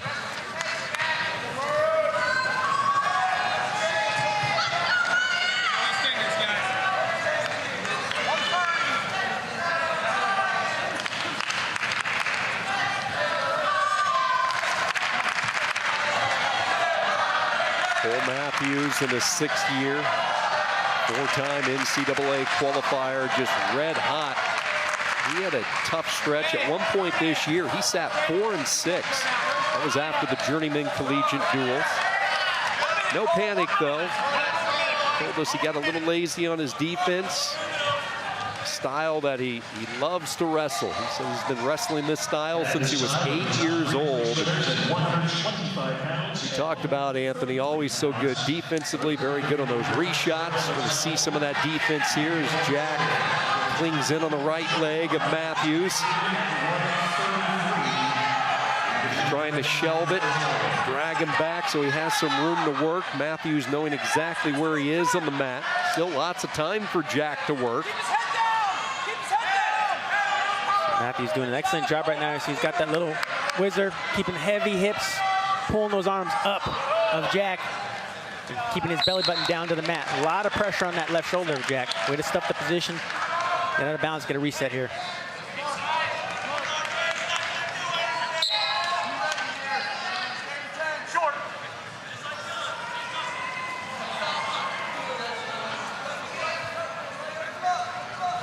Both wrestlers jockeying in the center. Does not look like either one wants to commit, and they'll be settled for a scoreless tie through the first period. Our baseball game of the week features the #1 team in the country. Wake Forest takes on number 13 Virginia. It's the second game of their 3-game set in Charlottesville. Coverage begins Saturday afternoon, 4 Eastern, right here on ACC Network and the ESPN app. Time of the year, we had a beautiful day outside in Chapel Hill. Temperatures in the 60s. Winter sports season wrapping up. Spring and summer sports season just kicking into high gear. Jack with the quick escape, 1-0. Great job there by Jack, exploding to his seat. 6 seconds. It's all it took, 6 seconds to get up, get that escape. Way to steal that first move, just keep that motion going. It's always interesting to see the geographical trends. You see the action go out of bounds. Ryan Jack, Danbury, Connecticut. That's been a nice pipeline for Pat Papalizio throughout the years. Not only Ryan, but his older brother Kevin. One of the assistants for Papalizio, the Jack brothers, both from Danbury. Jacob Camacho, another Connecticut native, AJ Kovacs as well. So once you have a wrestler have success, typically you see this, you'll have other wrestlers want to follow in those footsteps because there's some familiarity with it.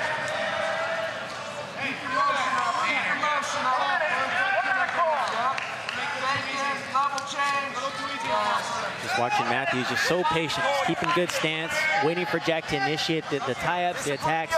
Now he's looking to counter.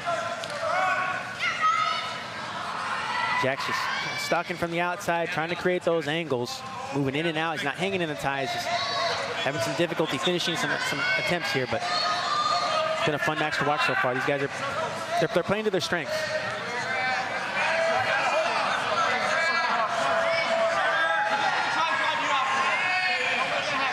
You see the score 1-0, but it's the game inside the game with these two wrestlers and the strategy, and as you talked about, the strengths that each one of these NCAA qualifiers have on exactly what they want to do and executing it with a very, very thin margin of error. Second period, final few moments. Matthews will have a chance to go underneath.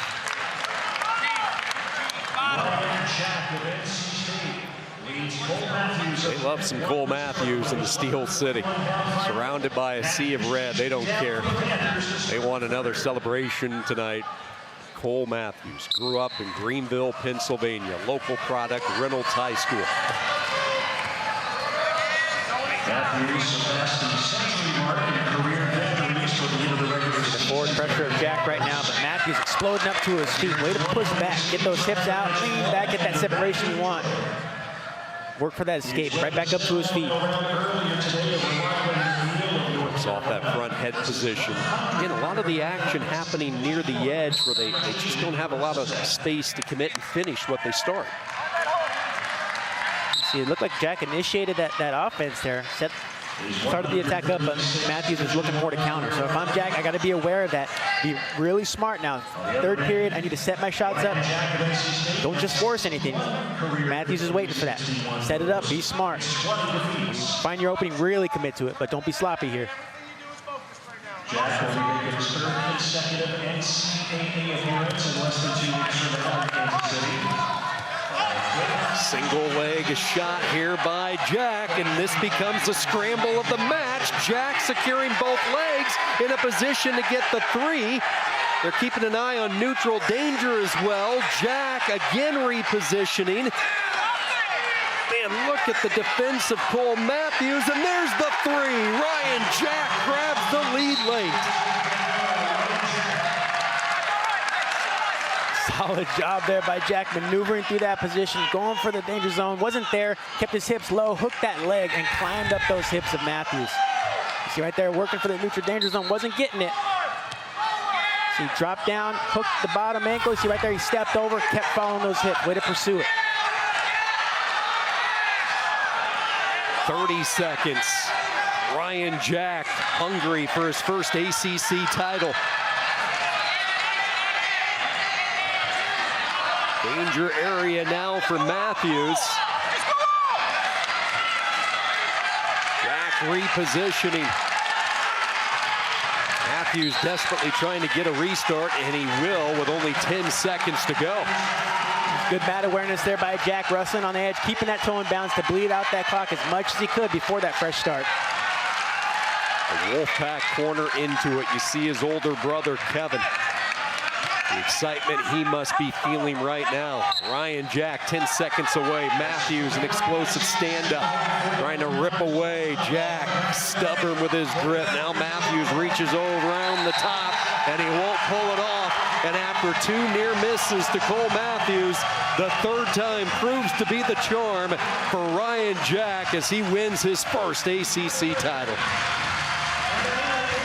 Impressive performance by Jack. Really great match by both these wrestlers. They wrestled to their strengths, but Jack, he had a high ratio of attacks. Gave himself plenty of opportunities to finish his takedown. Against a guy like Matthews, that's what's going to take. He's got a high ratio of defense. He's going to fend those attacks off. You got to keep attacking. Give yourself those opportunities, and that's what Jack did. What a confidence boost for Jack heading to Kansas City. Taking down a nemesis from the past. Third time these two have clashed in the spotlight of an ACC final. And it was this late takedown, Anthony, that secured the title for the junior from Danbury, Connecticut.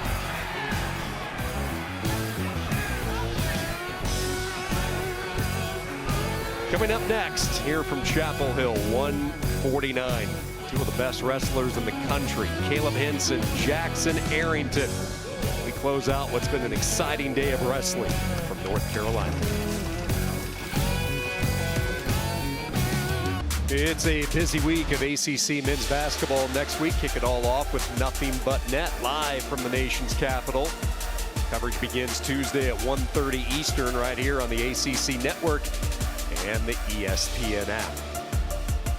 A few moments ago, North Carolina State, they've captured 6 ACC titles tonight. Jacob Camacho has won his 3rd title. Camacho outlasting Cooper Flynn to win the championship at 125, and then at 133, his teammate Kyle Rainey able to defend his title from a year ago, beating Sam Latona.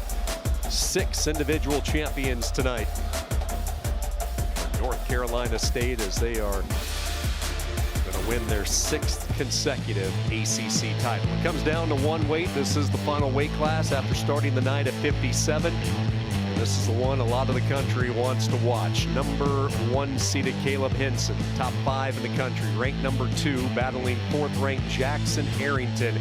2 outstanding sophomores. Arrington 17-3 this year. Henson at 25-1, the returning All-American and the ACC Freshman of the Year a season ago.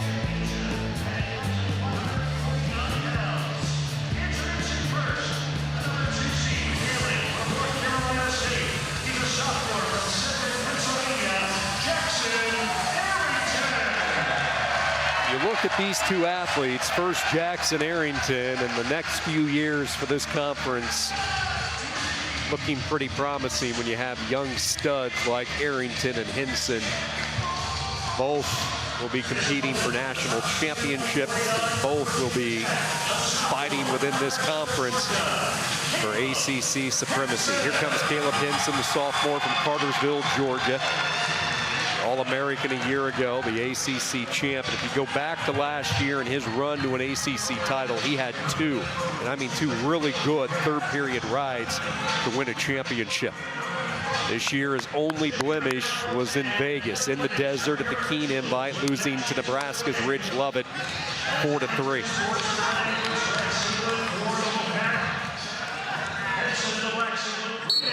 Henson and Arrington, here we go again.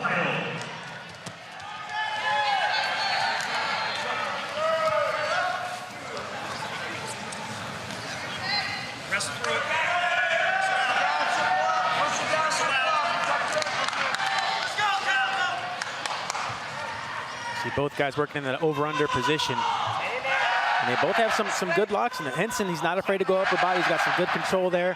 Arrington, he also has a nice little underhook throw by that he likes to set up for his single leg. So both guys, they'll engage there. We'll set it up. We'll see who can go back to that position and dominate it. It's a bigger Jackson Arrington this season, put on over 10 pounds during the offseason. One of his focuses, get stronger in the weight room, and it has paid off this year. This is a young man just like Henson that did not redshirt, true freshman year last year. Had that run at Nationals, went 3-2, reaching the round of 12, 1 win away from the podium. He has only gotten better this season, year 2 for Jackson Arrington, and the same can be said for Caleb Henson.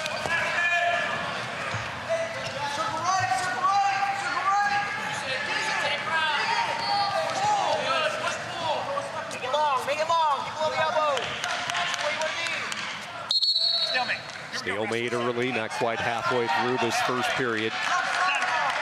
It was a historical year for Henson a season ago. He was the first freshman in Virginia Tech history to win a conference title and then achieve All-American status.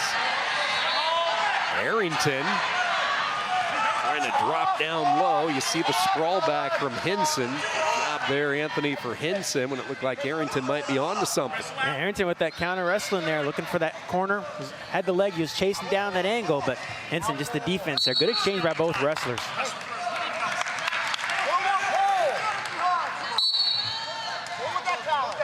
Roby, Jared Frere in the Virginia Tech corner. A nasty shiner that Coach Roby took this week in practice. Getting his guys ready for today.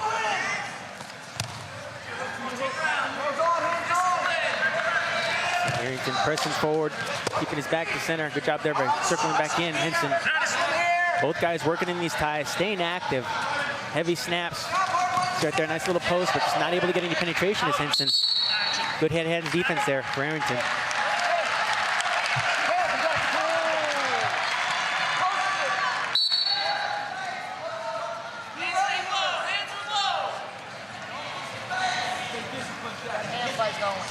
At this time, the top 3 place winners at 141 pounds and the 3rd place finisher at 141. Scoreless, 20 seconds to go in this first period. Final bout of the night from Chapel Hill. 3rd place finisher at 149. NC State, if you're just joining us, has already clinched the team title. You see in the upper right-hand corner, 113 points, powered by 6 individual champions. Arrington trying to make it number 7. Virginia Tech with a pair of champions tonight. Virginia also represented with a title at 165. Flip of the disc comes up green. Henson looks over at Frere. Henson chooses down as we start period number 2.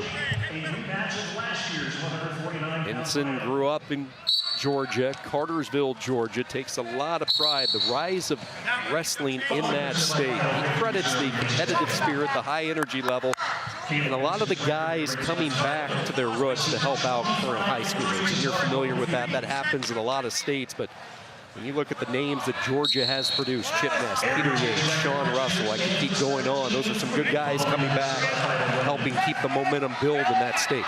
Yeah, it's really fun to see that. Getting back to where they came from, starting the wrestling clubs, helping out with the high school programs, really developing that talent. So when they get to this college level, these kids are ready to compete. Good ride here by Arrington. Henson finally scoots free. Excellent job there. Henson continues to get into his feet, attacking those hands. Arrington is an RPI of 7. 4th in the country by the coaches, 4th by Flo, and 5th by Internet. Patient, yes. He's working for that inside tie. But Arrington's doing a good job. He's controlling the wrist. You see that attack hand. Every time they tie up, Arrington's working for the wrist control, keeping in good position, keeping those hips low and away. So every time Henson tries to fire off a shot or create those openings, the hips aren't there and there's no penetration behind it.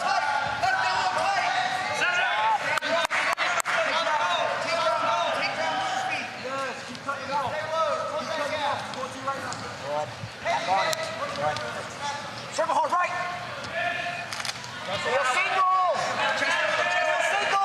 Henson has his right underhook in. Arrington clears it away. Looked like it slipped as Henson got ready to make a move.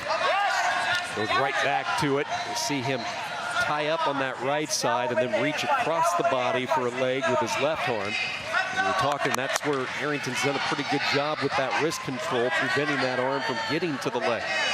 See that? Notice the head position of Arrington when he's working out of that underhook. He's keeping it right there square on the shoulder, keeping Henson at bay.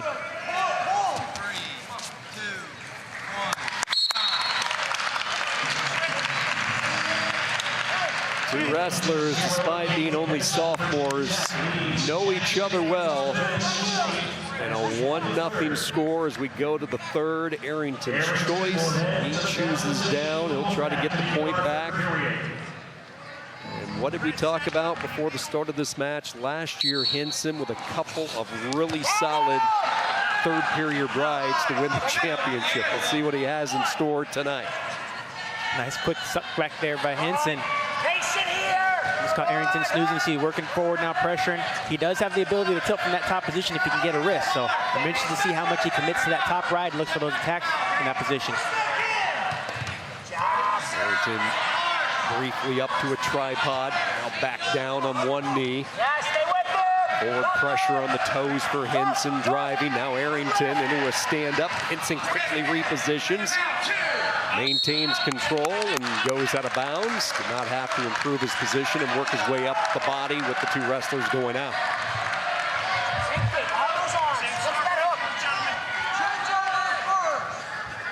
Stay set. Set, Red.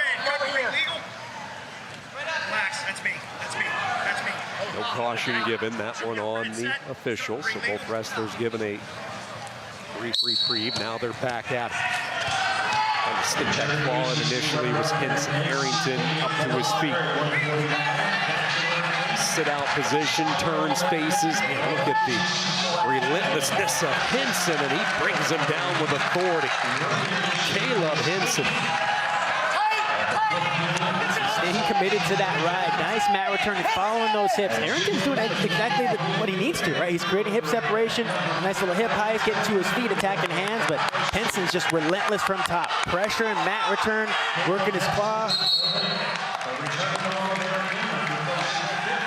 Take one more look at some of the power that Henson has. Henson getting his hips in, elevating. Nice mat return, keeping his feet in bounce. Pressure and forward. Battling from that top position right now. Pressure continues to mount if you're Arrington underneath. This time he gets away. So Arrington gets the all-important escape. It took a while. Henson able to ride him for nearly a minute 30 in this third period, but we are tied at 1. Riding time not a factor, and it comes down to a takedown match. Clutch escape there by Arrington. See Henson in on that low single. He's got the knee. Can he shelf that leg? And potentially dangerous as the officials will stop it. Arrington's knee getting caught. 14 seconds.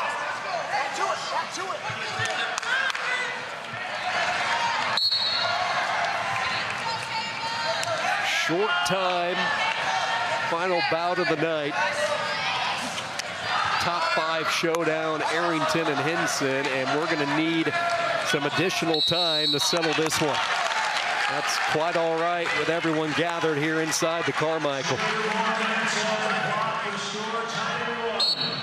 So a 2-minute sudden victory. First one to score wins.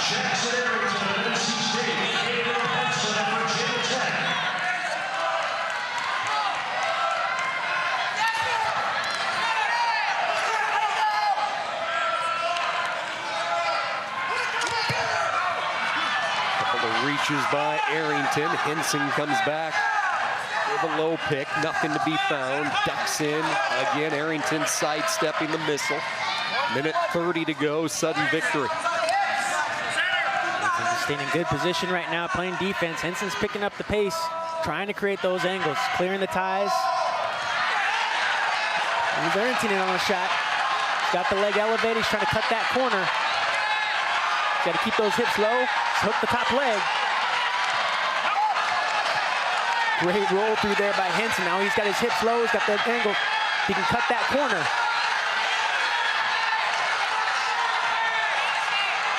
He's slowly maneuvering his hips. He's got his left leg behind the ankle. He can break that lock.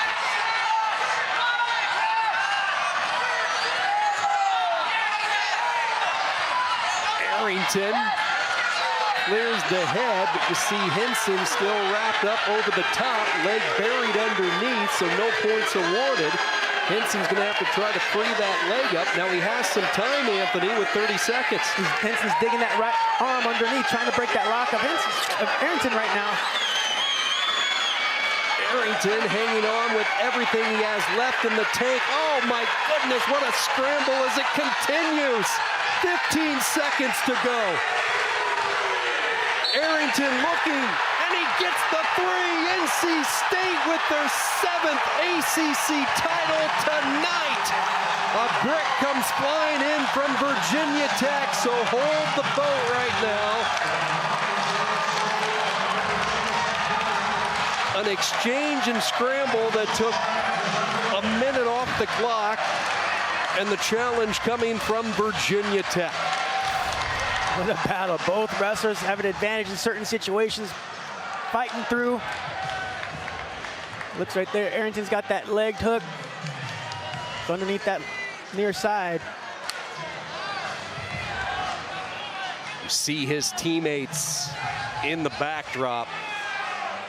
What a moment for Jackson Arrington, and then Frere and the coaches wanting the brick tossed immediately. They will lose the challenge, and Jackson Arrington has won an ACC title. Hard-fought battle between two of the best in the country, and it came down to the wire in sudden victory. Way to finish out the night. I mean, both guys chain wrestling through, being stubborn. Neither one wanting to relent, but hats off there to the Wolfpack wrestler, man, coming out on top, getting a big win, capitalizing it.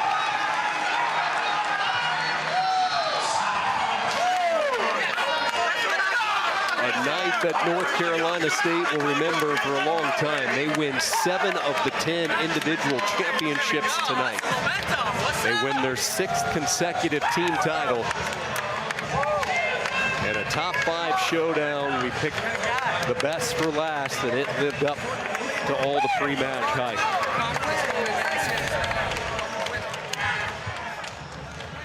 Arrington hoisted up into the air.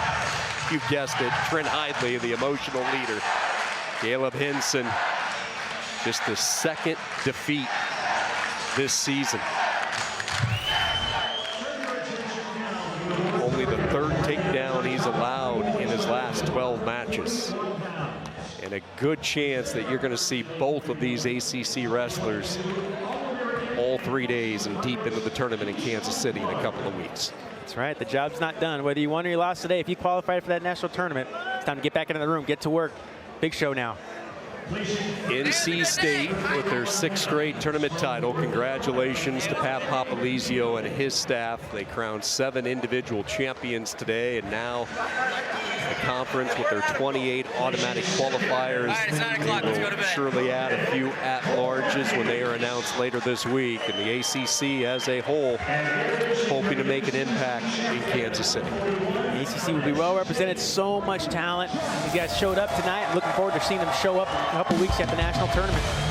Always a great environment in Chapel Hill. A first-time champion from Virginia, but all in all, the night belonged to NC State.